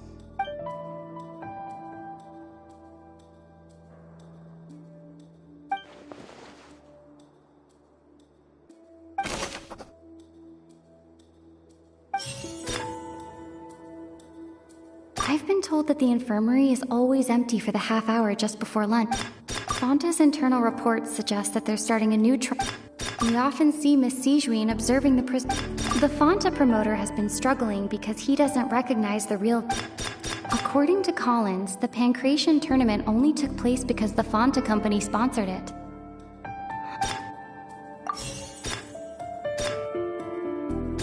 The Fonta promoter has been struggling because he doesn't recognize the real value. I've been told that the infirmary is open. Fonta's internal reports suggest that they're starting a new trial of an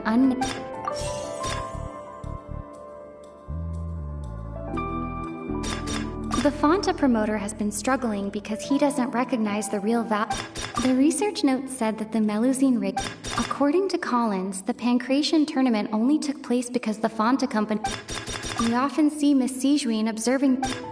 I've been told that the infirmary... The Fonta promoter has been struggling...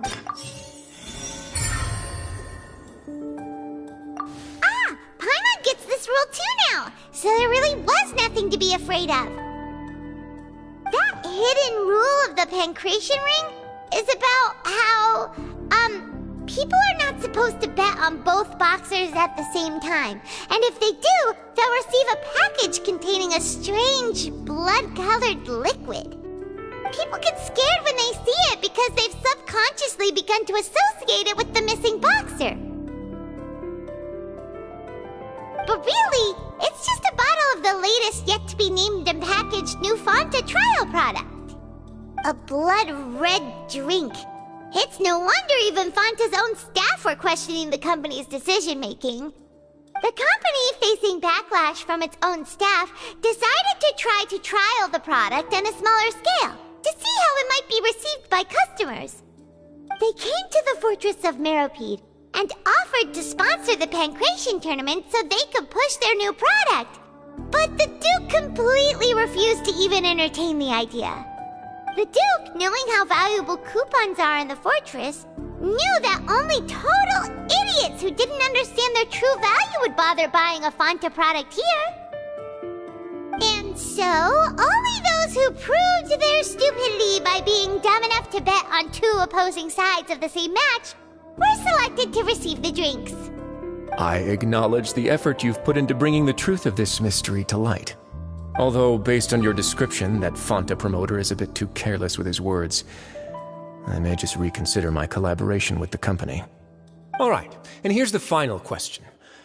What's the secret behind our head nurse and all of her patients in the infirmary?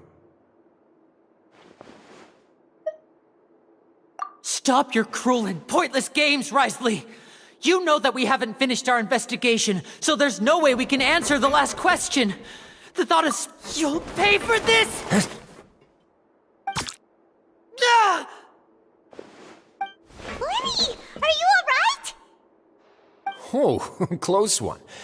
I owe you, Sijuin. That was a fantastic shot. It was nothing, Your Grace. Sijuin? Though this gun may look like a toy, it's actually fully functional, as I just demonstrated. Sijuin... You... Not at all. I am merely a resident of the fortress, and thus protecting it is my duty. When Monsieur Nervillette asked me to come here, he told me that my job would be to take care of the well-being of everyone here. I am merely discharging my duties. But if you mean what you just said, then isn't Linny someone you should be looking after as well? Isn't he a resident here just like the rest of us? But I I really am just doing what Monsieur Nervulette told me to do. Everything I did, I've done to protect them. Had I not, they would be in far more dire straits right now. His Grace knows it too, right? Your Grace? Mind proving my innocence to them? My dear Sigewinne, whatever shall I do with you? Would it have killed you to just wait another minute or two? Well, it's nearly time after all. The way you do things can be truly frustrating sometimes, Your Grace.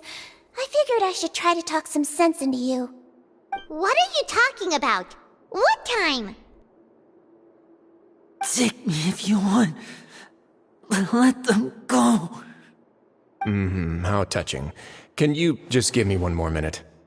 Don't be like that, Your Grace. All right, everyone, calm down. 2 more visitors will be arriving any time now. I'll go get a cup of tea. Miss Sigewinne, I leave Miss Lynette in your care. You... What are you doing? I believe I hear footsteps.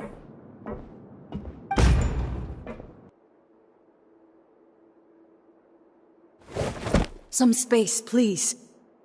Ah, Miss Clarande. My door. Fremine! Fremine! What's going on? What is Clarande doing here? Work. I'm sorry about shooting you, Mr. Linney. The tranquilizing effect will begin to wear off soon. Please take it easy in the meantime, though. What happened to Fremine? Wasn't he diving just outside of the fortress? Why is he looking like this?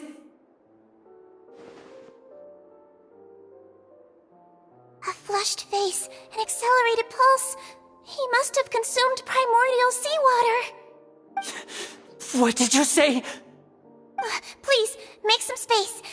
I'll need to give Mr. Fremine a more thorough checkup. Your Grace, I'll leave the rest to you. I'll talk to Clarande while you get Fremine to where he needs to be. Everything else can wait.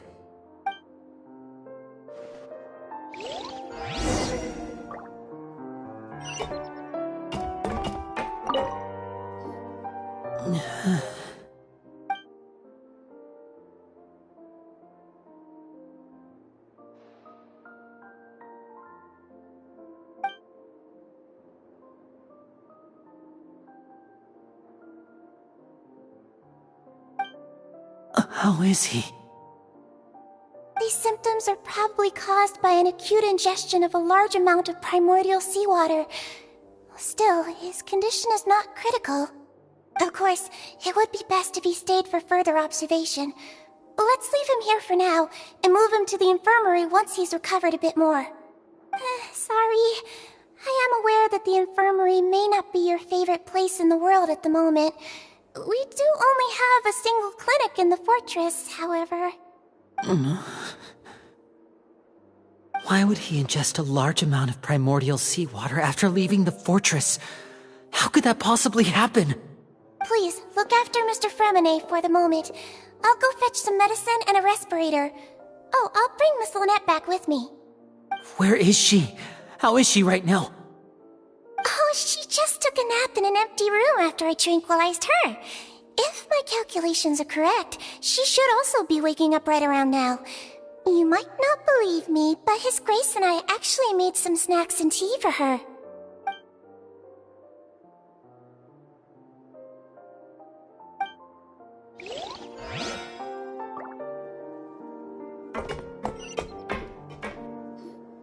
What's that look on your face? I thought I made good time on the way back. Oh, I'm just admiring your punctuality. Had you arrived just a few minutes later, Sigewinne may have been forced to shoot Mr. Linney again. How's the situation out there? The water has changed. It's pretty much as expected. The concentration of primordial seawater has increased significantly. I was only out there a short time, so it wasn't too bad.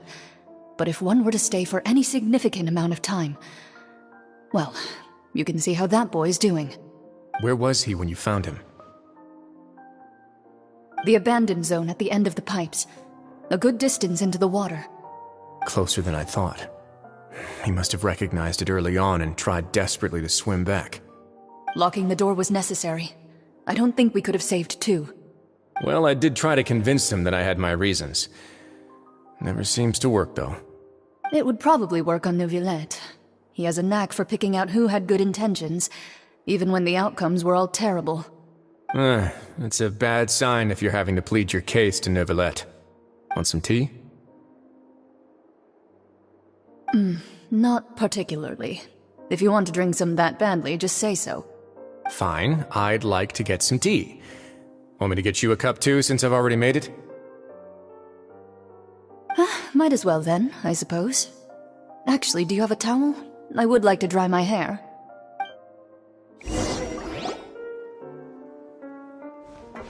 Linny, are you okay?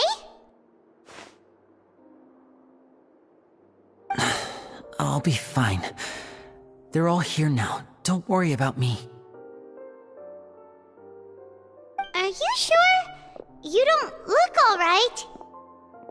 My hands and feet are still a bit weak, but that's probably just the residual effects of the tranquilizer shot. I'm back, everyone. Lenny! Oh, Traveler, Paimon, you're here too. Freminet? Is he... He'll be fine. But for now, please help me lift him up.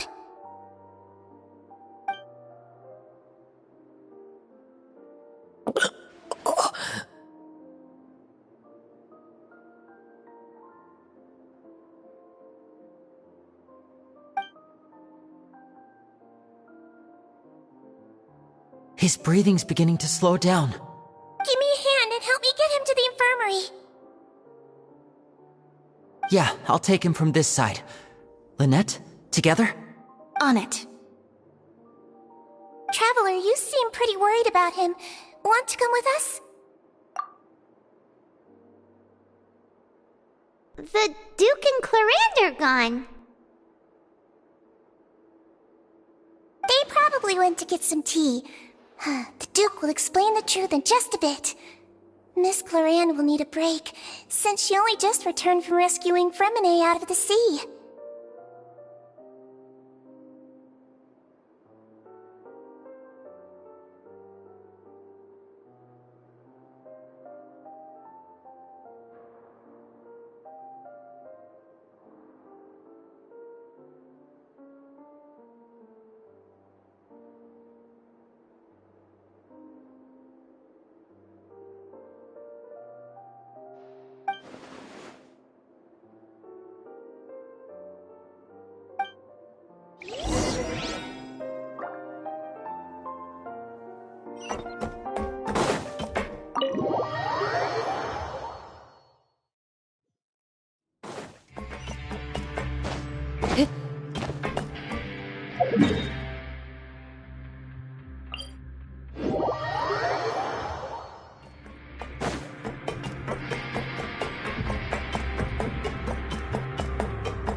He's awake!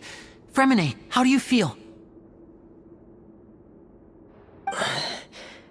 Linny... Lynette... We're all here. Where... am I? The infirmary, at the Fortress of Meripede, Mr. Freminet, and you are no longer in any danger. How do you feel? Don't push yourself if you're not feeling up to it. Traveler... Paimon... It's been so long. The sea! There's something wrong with the seawater. Shh, it's okay. We can talk about it after you've recovered. No, listen to me. This is really serious. There's primordial seawater mixed into the regular seawater. I don't know why it's there, but no one should touch it. Pipes. Right, the pipes. It's all coming back to me now.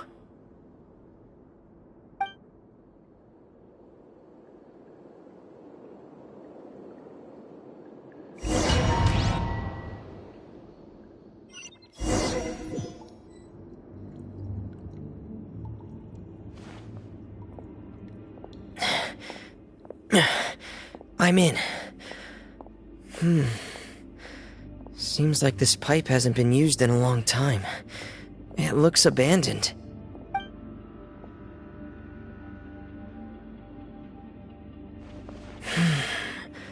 Where could Master Child be?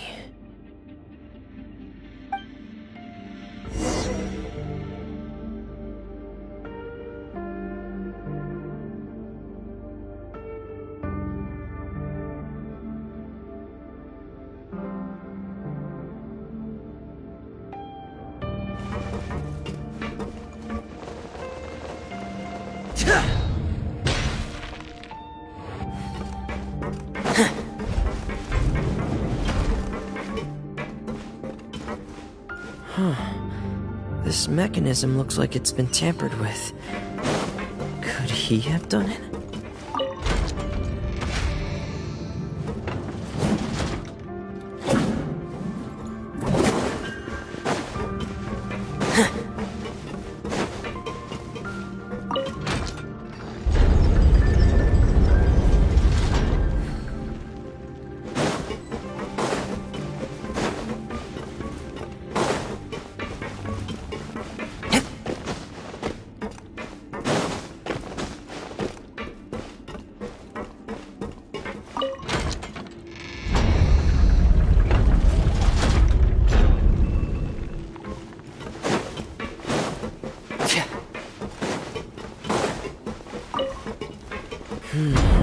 It's getting stuck on something. Seems like I'll have to avoid those obstacles while I turn it.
This is where the water starts.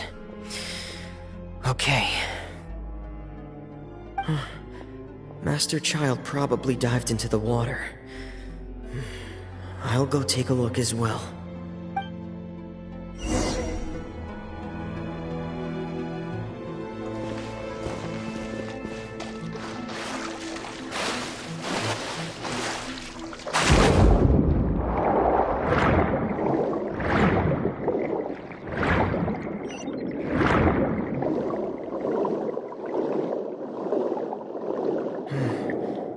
The vegetation here is a bit more sparse. These traces aren't natural. A person must have left them, and recently. I should be going in the right direction. There are traces here too. I need to keep going. The traces are gone, but I don't see where he could have gone from here. Wait, what the?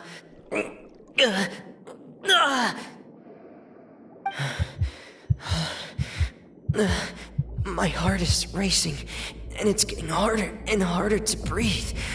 What's going on?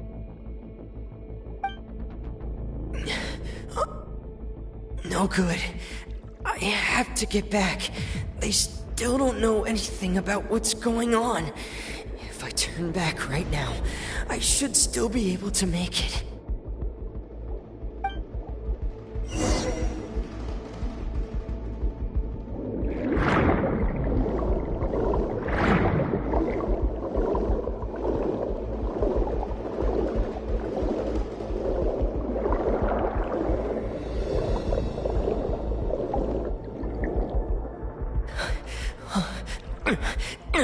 I can't die here.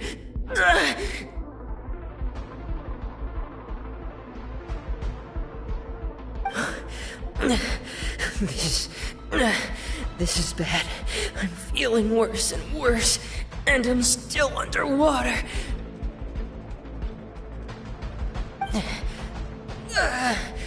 I have to push on.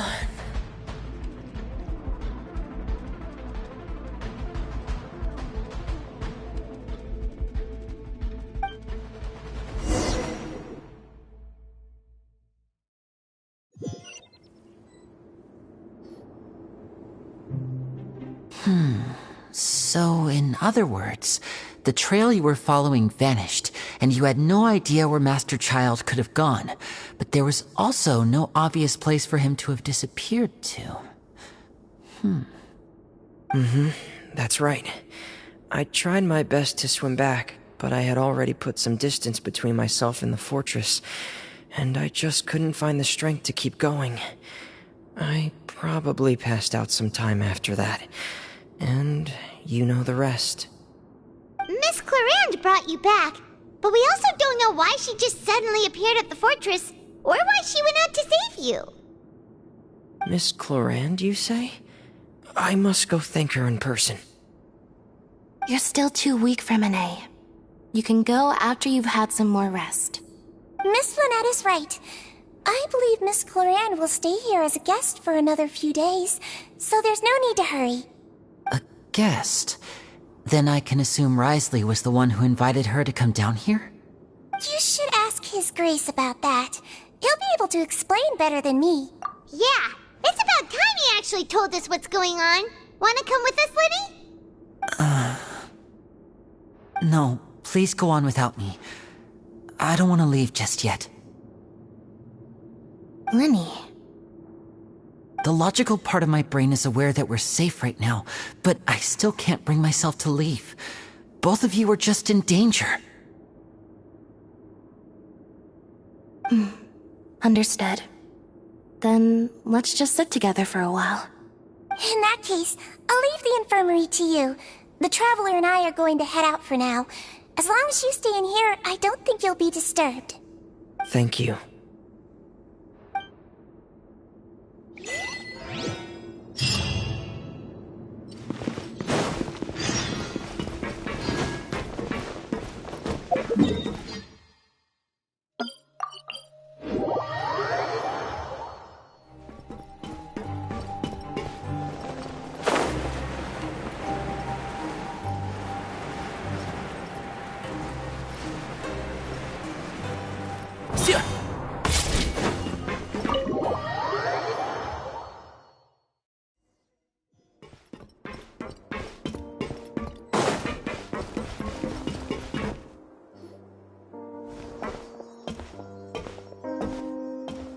Excuse me! I take it Mr. Fremonet's condition has stabilized? Of course! I wouldn't have left the infirmary otherwise. I've been expecting those two, but might I inquire as to the purpose of your visit, Miss Sejuane? I wanted to check up on Miss Clarande.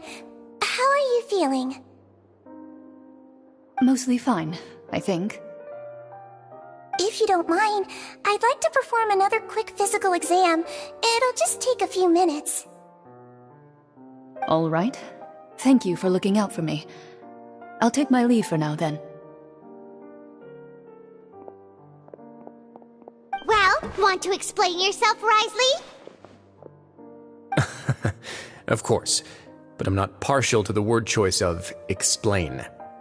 How about enlighten? Where should I begin? How about you start by asking me any questions you have? You can start with whichever one you'd like to get answered the most. Then Paimon will begin. Did you know about Lenny's goals from the very beginning? No. I just knew they were Fatui operatives sent to the fortress by the Knave.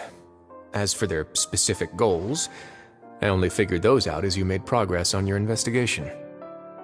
You managed to monitor and stay ahead of them even though you didn't know what they were trying to do? They came here with ulterior motives. I'm quite adept at discerning what that kind of behavior signals. Initially, I thought their goal was just to investigate Child's disappearance. Linny suggested that I had deliberately let him escape, but in truth, I didn't really do anything special to help or hinder him while he was here. Everything he did, from finding helpers to leaving this place, he did on his own.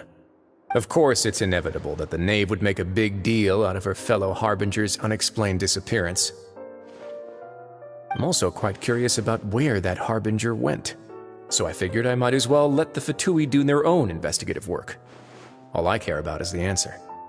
So you were hoping Lenny's group would just do your work for you! You make it sound like that's a bad thing. Unfortunately, things didn't go as planned. I assume that Fremine has told you already, the ratio of primordial seawater around the fortress of Meripede is on the rise. The Forbidden Zone has always been Linny's target, and you got roped into that investigation after running into him. I began to intervene out of concern for your safety, and also to prevent the fortress from becoming entangled in more irksome matters. Are the rumors true? That you're also a former criminal? Why would you put it like that? Isn't staying here all day and serving as the manager of the fortress a kind of sentence unto itself? Another form of prison?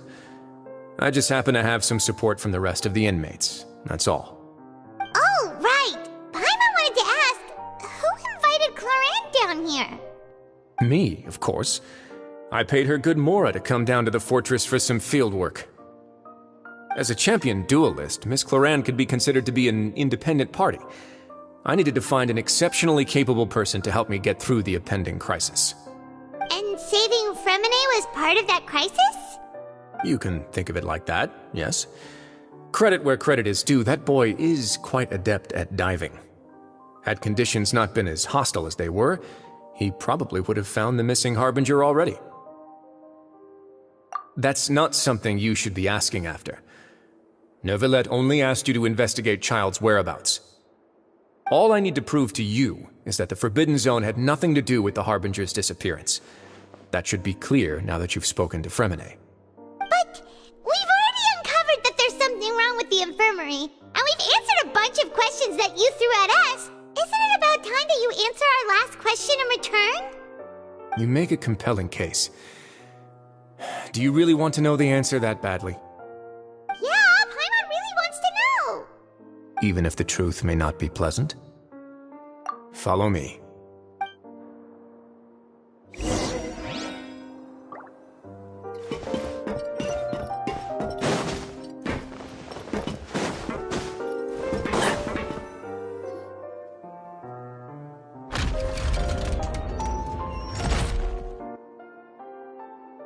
There's a hidden door here? And a whole basement behind it? Huh. You're pretty good at hiding stuff, Risley. It seems you've forgotten just what kind of place the Fortress of Meripede is.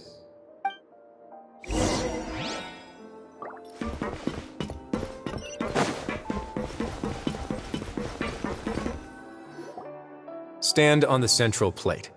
Wait, is there a secret mechanism or... Whoa!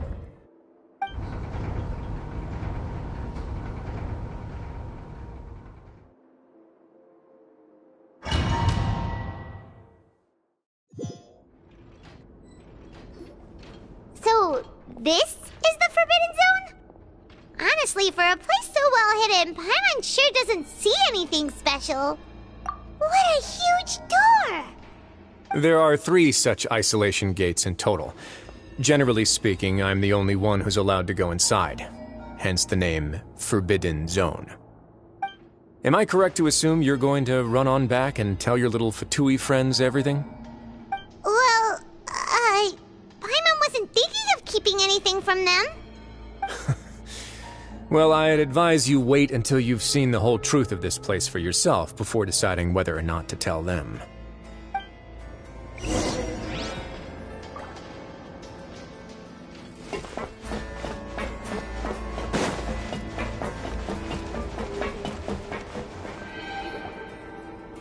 Huh. So there's a switch on the side. Stand back.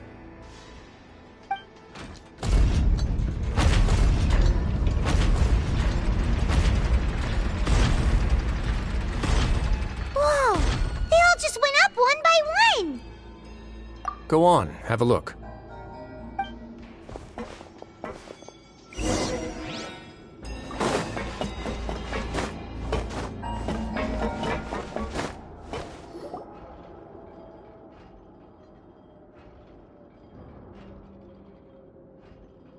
I've been interested in what lies beyond that gate ever since I assumed leadership of the Fortress of Meripede.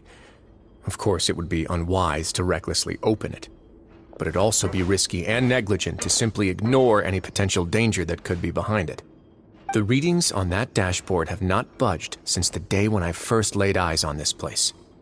But over the past year, the needle has crept upwards from its original position, likely because some parameter it's been tracking has changed, if only infinitesimally. Normally, I would have ignored it, but I happened to have some free time when I noticed it, so I investigated. Any guesses what the reading could... Very reasonable guesses. I've considered both of those as well. Unfortunately, our dashboard is tracking something less ordinary. The temperature should vary with weather and climate changes, so for something that rarely shifts, the water pressure is more likely. We ran a few tests to increase the pressure from the outside, but the readings didn't change at all. Later on, a few more possibilities occurred to me, such as a potential connection with the primordial sea. I began to make a few preparations based on that hypothesis. Over the past few days, the needle has moved again. With that, and the symptoms that Fremine displayed after leaving the fortress, I can now confidently conclude that the readings represent the concentration of primordial seawater in the seawater nearby. The concentration of primordial seawater? But we're already under the sea! And that is precisely the problem. We're at the bottom of the sea, and now we're surrounded by toxic seawater. Somehow, primordial seawater got mixed in, and the concentration is steadily rising. Yes, that's very likely. But forget about the two of us! Not even Novelette knows where the primordial sea could be, much less where we could find and plug a leak. Oh. Oh! Seems like you've figured it out. I believe the primordial sea lies directly beneath this sluice gate. For some reason, the primordial seawater levels have risen significantly, and it's now very close to us. The indicators are now red.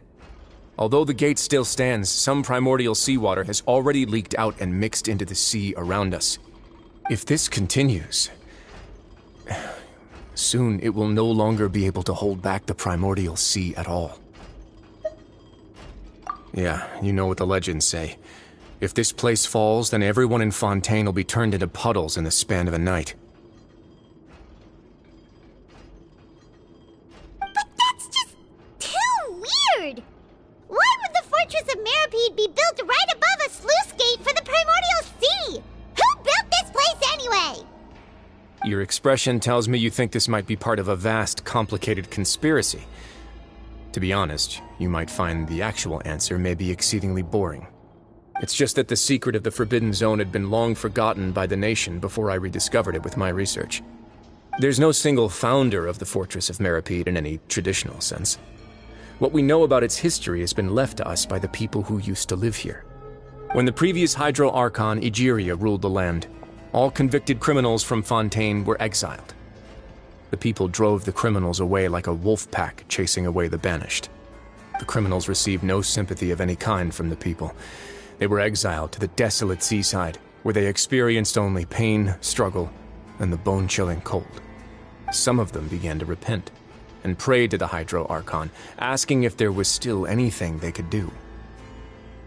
The Hydro Archon took pity on them, and said, "You may go guard my secret, deep underneath the waves." And so, leaning on the power of the Hydro Archon, they gathered underneath the sea and began to build a fortress. they became a community down there in the deeps, and over the years helped it to grow. As the number of exiles increased, more and more people joined the community. When the first group of exiles died, they left the yet unfinished fortress to their successors. The Hydro Archon continued to lend her support, allowing the fortress and what it stood for to continue growing ever larger. Before long, this dark underwater fortress became the Sinner's only home. And with that, the people here stopped referring to the fortress as a prison. They saw themselves as repenting sinners who would regain their freedom once they had sufficiently redeemed themselves. But as time went on, people also realized that the fortress was a lonely place. Once they had gotten used to life here, they could no longer feel comfortable living in the overworld. Once they had finished serving their sentences, some people left and some others chose to stay. They'd find some idle position and let their withered souls fade away with the ancient secrets of the past. After many, many centuries, few people still remember the reason for the fortress's founding. Now they just see it as an integral pillar of Fontainian society, as the place where criminals deserve to be sent. Now and again, researchers manage to break one law or another and live out their days in the fortress. I learned all this from an elderly historian. Everyone else just thought he'd made it all up. But now you know every part of that history is true. Indeed. It's just as the prophecy says. If this gate fails, then everyone will be dissolved into the sea. To be frank, not really. But sadly, that hasn't stopped this prophecy from proving all too accurate. Prophecies are troublesome things. Just hearing one will create the first wave of panic. Seeing signs of it will bring about the second, and actually witnessing it in real time, the third. Let's go somewhere else. I want to show you something.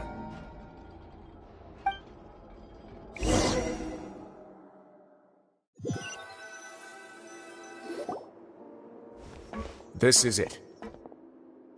Your Grace, perfect timing. The results from our last round of experiments have... Wait, Jurier, he's not alone! Huh? Lorvine and Jurier? No need to panic, you two. I've already told them about our plan. What?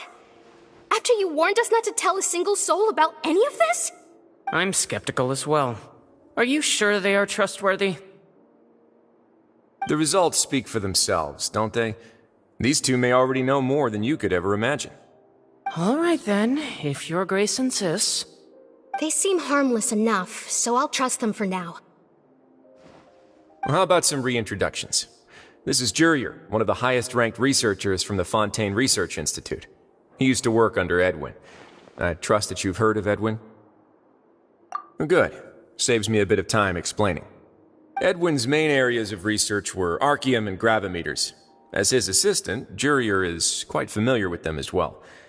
I hired him to be my technical consultant. You want to blow up the fortress of Meripede? Ah, what a lovely idea. I'm already imagining it in my head. Gotta admit, I'm tempted as well. Guys, focus! Focus! That taskmaster over there is Miss Lorvine, and is also one of my technical consultants. While Jurier used to be Edwin's assistant, she used to be Jurier's assistant. Ooh, are they together? See, everyone keeps asking this question. Are you too sure you're not a couple and just using your work as a convenient cover? Your Grace, I am not in a relationship with this man. If I dated her, I'd officially be madder than Edwin. Jeez, forget I said anything then. Follow me. Whoa, there's another door that goes right up. Your constant amazement makes it seem like the fortress can do anything. But Paimon really thinks everything's super cool. Well, let's spice it up a bit. And here you go.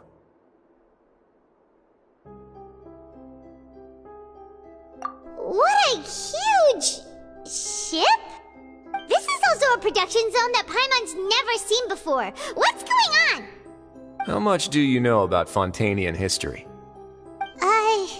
Not much at all.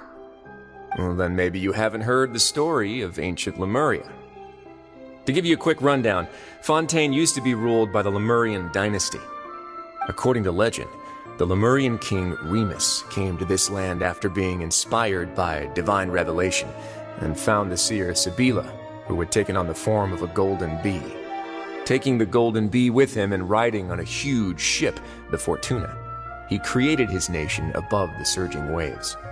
He called his nation Lemuria and used the Fortuna to incessantly search for new tribes and islands, calling on them to join his empire. There's a ship in this story too? Where there's water, there'll be ships. People believe that hope can always be found at the end of a voyage. Do you believe that too? To a point, I think. As you've already seen, I have a whole factory's worth of labor, materials, and technology at my disposal. Certainly can't hurt to give it a try. So the moment I began to speculate that the primordial sea might lie underneath the gate, I also began this project. Were you inspired by the legendary Fortuna? Maybe. Fontanians need something to hold on to cope with the impending disaster. Were the workers to find out the truth behind this ship, riots would destroy the fortress faster than any catastrophe. As the fortress's administrator, I'd never make such a reckless call. Alright, that's enough talking for now. I'll need another 3 cups of tea to soothe my throat. Do you have any other questions? Seems like you're good. Come on, I'll take you back.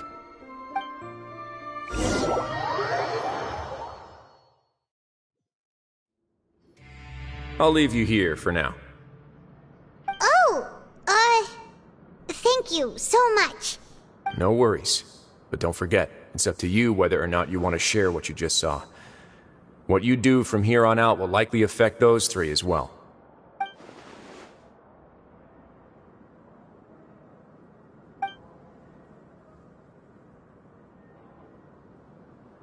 Yeah, we'll put a lot of thought into it for sure. Great. I look forward to what happens next.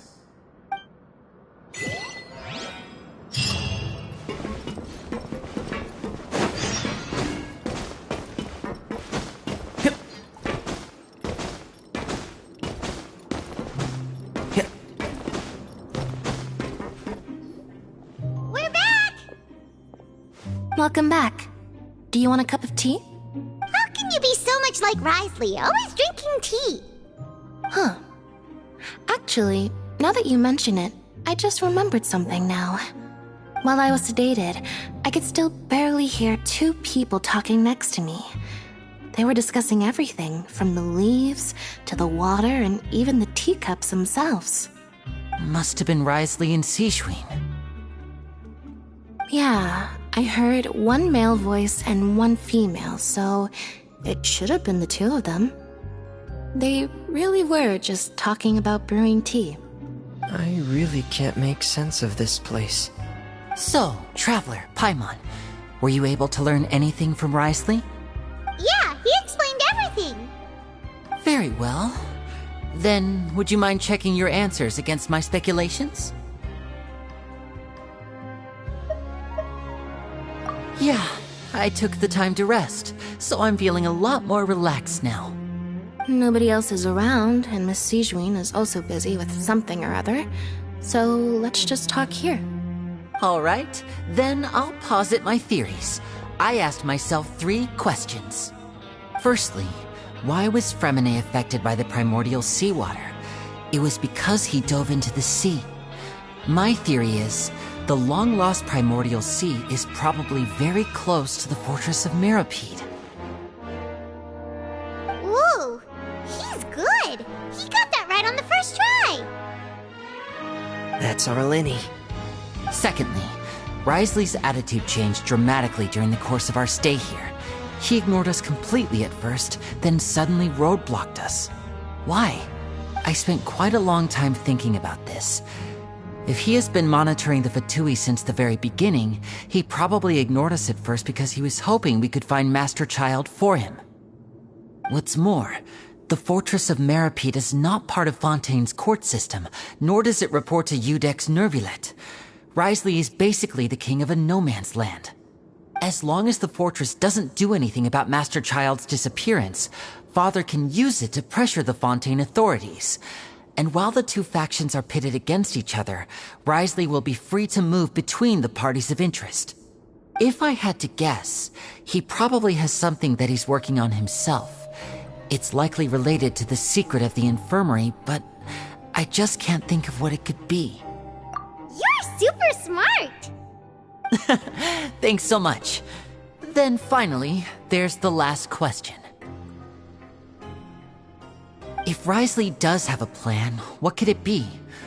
All I know for now is that his plan probably has something to do with the changing nature of the seawater. He's even gotten Cloran to help him out. That can't be the full extent of what he's doing. There's probably a secret passageway behind the block in the infirmary, and there's something big in the fortress that most people here never get to see. He has a bargaining chip, and it could be important enough for Father to deal with him directly.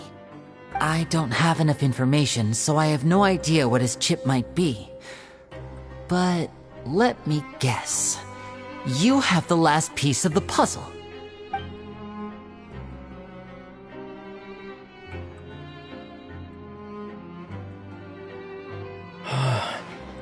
I can't believe it. The sea will engulf everyone. Just like the prophecy said. Could Wriothesley have wanted to meet Father to figure out a way to deal with this crisis? If you remember, I once mentioned that Father sees the House of the Hearth as her base of operations, and she truly wants to resolve the crisis. But how could Wriothesley have known that? Or perhaps he didn't know, and just wanted to bring Father over to his side? Which could be why he said he just wanted to negotiate. Yeah, that makes sense to me. I understand your concerns as well, Traveler. I'll figure out a way to pass this on to our father. No matter what, we're on your side. The two of you have already aided us far too much. We probably wouldn't be standing here right now if not for you. If you ever need anything else going forward, please come to the House of the Hearth at any time. Though you may not share the sentiment, after all that we've gone through together, the three of us basically see you as family now. You have my gratitude. Thank you for protecting Linny when it really mattered. And thank you for sharing the secrets of the fortress with us. We didn't think you were going to do it. Why are you being so formal all of a sudden? Given your strength, you might not need our help at all. But if you are ever in danger, we will try our best to protect you. Aww, the sound of that makes Paimon feel all warm and safe inside.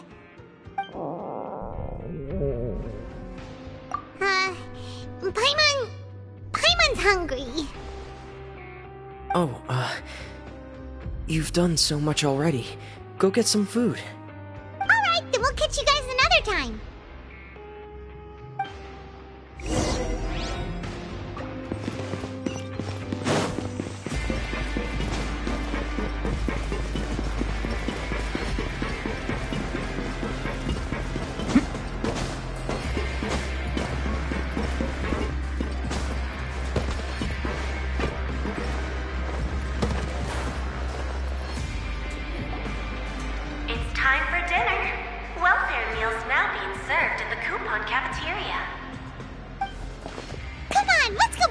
As well. Traveler and Paimon, over here. Are you here for dinner too, Miss Sijwin? And I'm taking the opportunity to prepare Miss Cloran's dinner as well. Huh. You're right. She's actually sitting in the fortress cafeteria. What would you like to eat? Yep, you can. I've already talked to our chef, Mr. Wolsey. It's all on me today, so you can get whatever you'd like. Me too! Don't forget Paimon! No problem. Just leave it to me.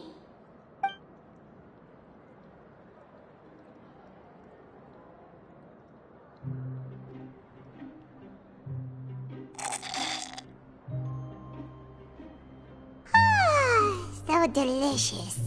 Paimon's so happy. Paimon wants to feast like this every day.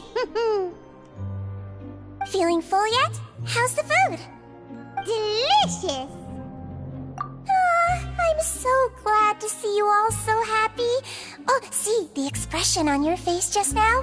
The muscle here just moved, which suggests that you're feeling quite relaxed at the moment. Sigewinne, do you do this to help your patients or to better understand human beings? A bit of both, I suppose. I'm a Melusine, which means I'm very different from human beings. I must know what you're thinking if I want to take good care of you. You're really good at taking care of people. Even though you're so short, you still talk and act like an older sister. Really? You're reminded of an older sister? That's great to hear. Oh, and what did you mean back in Risley's office? When you said that you were protecting Linny and his siblings as well? Oh, that. I just asked His Grace to look out for those children, especially that diver boy. I was getting a bit worried after hearing that something was wrong with the water. Thankfully, Glorand is very strong and managed to save him in the nick of time. His Grace also sealed the pipes after Glorand left, to make sure that Linny wouldn't impulsively chase after his brother. Although the path was blocked, we still stationed some guards there to stop anyone from approaching. They were instructed to only open the door once Miss Glorand had returned. Oh, and I was keeping an eye on Mr. Linny as well. We had to press him, but we couldn't allow him to be in any real danger. You were all super considerate and really thought everything through. It's just what we do down here at the fortress. At least this has been His Grace's style for as long as he's been the leader. Oh, I really wish Monsieur Nervula would come down here more often too. I feel like he'd like it here, with all the darkness and chaos.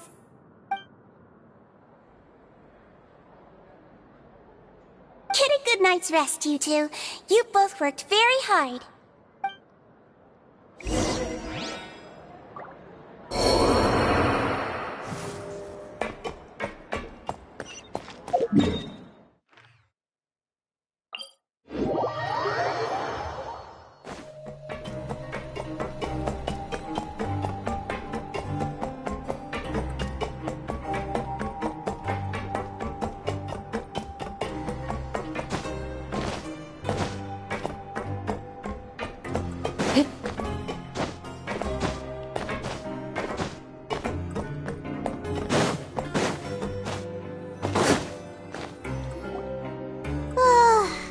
Has happened. Paimon just feels absolutely exhausted now that she's finally relaxed. Paimon's super sleepy. Are you sleepy too?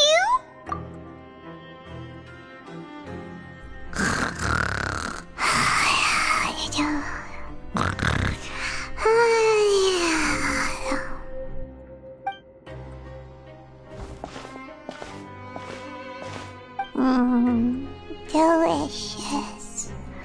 Paimon wants seconds for free.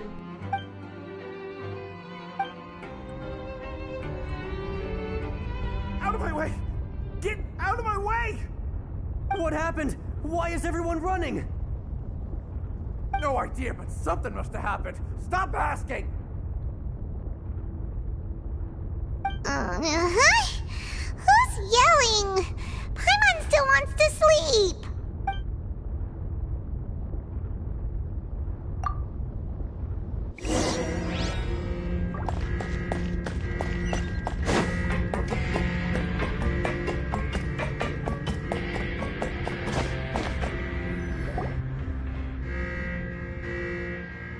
What happened?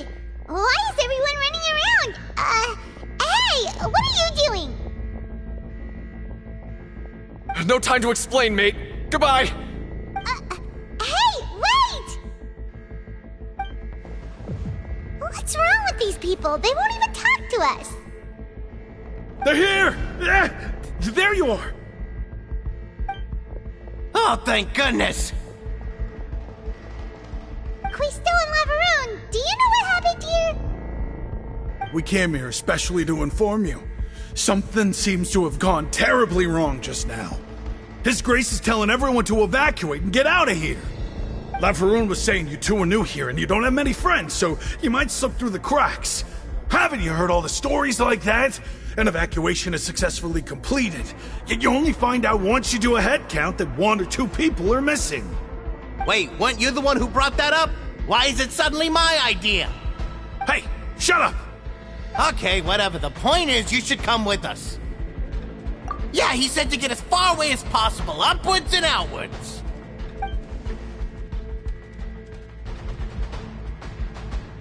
Oh no, it can't be that thing!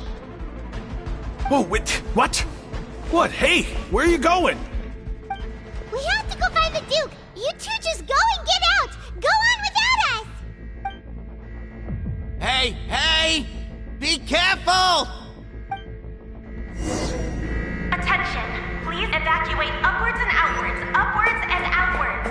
If you're already at the topmost layer, then try to move as far outwards as possible.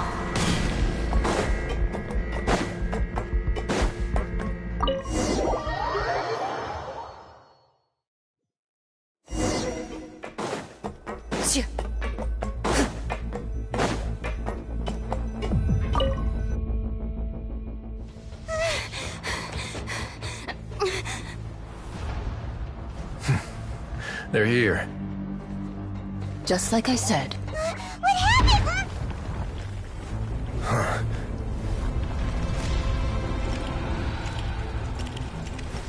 You're just in time. But be ready to run.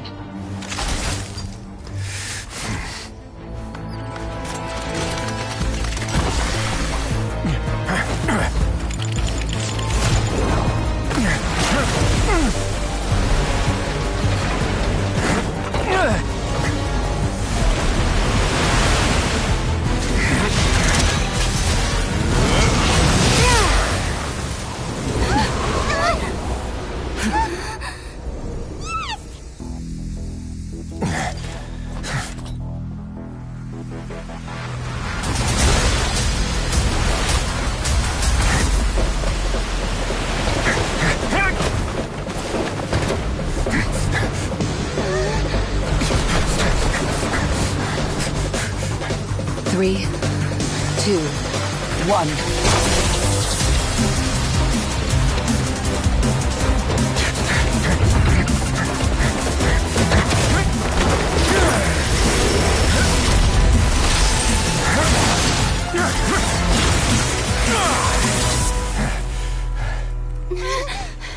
This won't hold it for long. Find Neuvillette. Tell him the defenses are about to collapse. Then what will happen to you?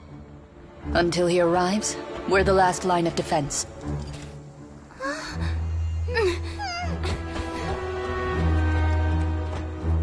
The gate. How long do you think it'll hold? That depends on us.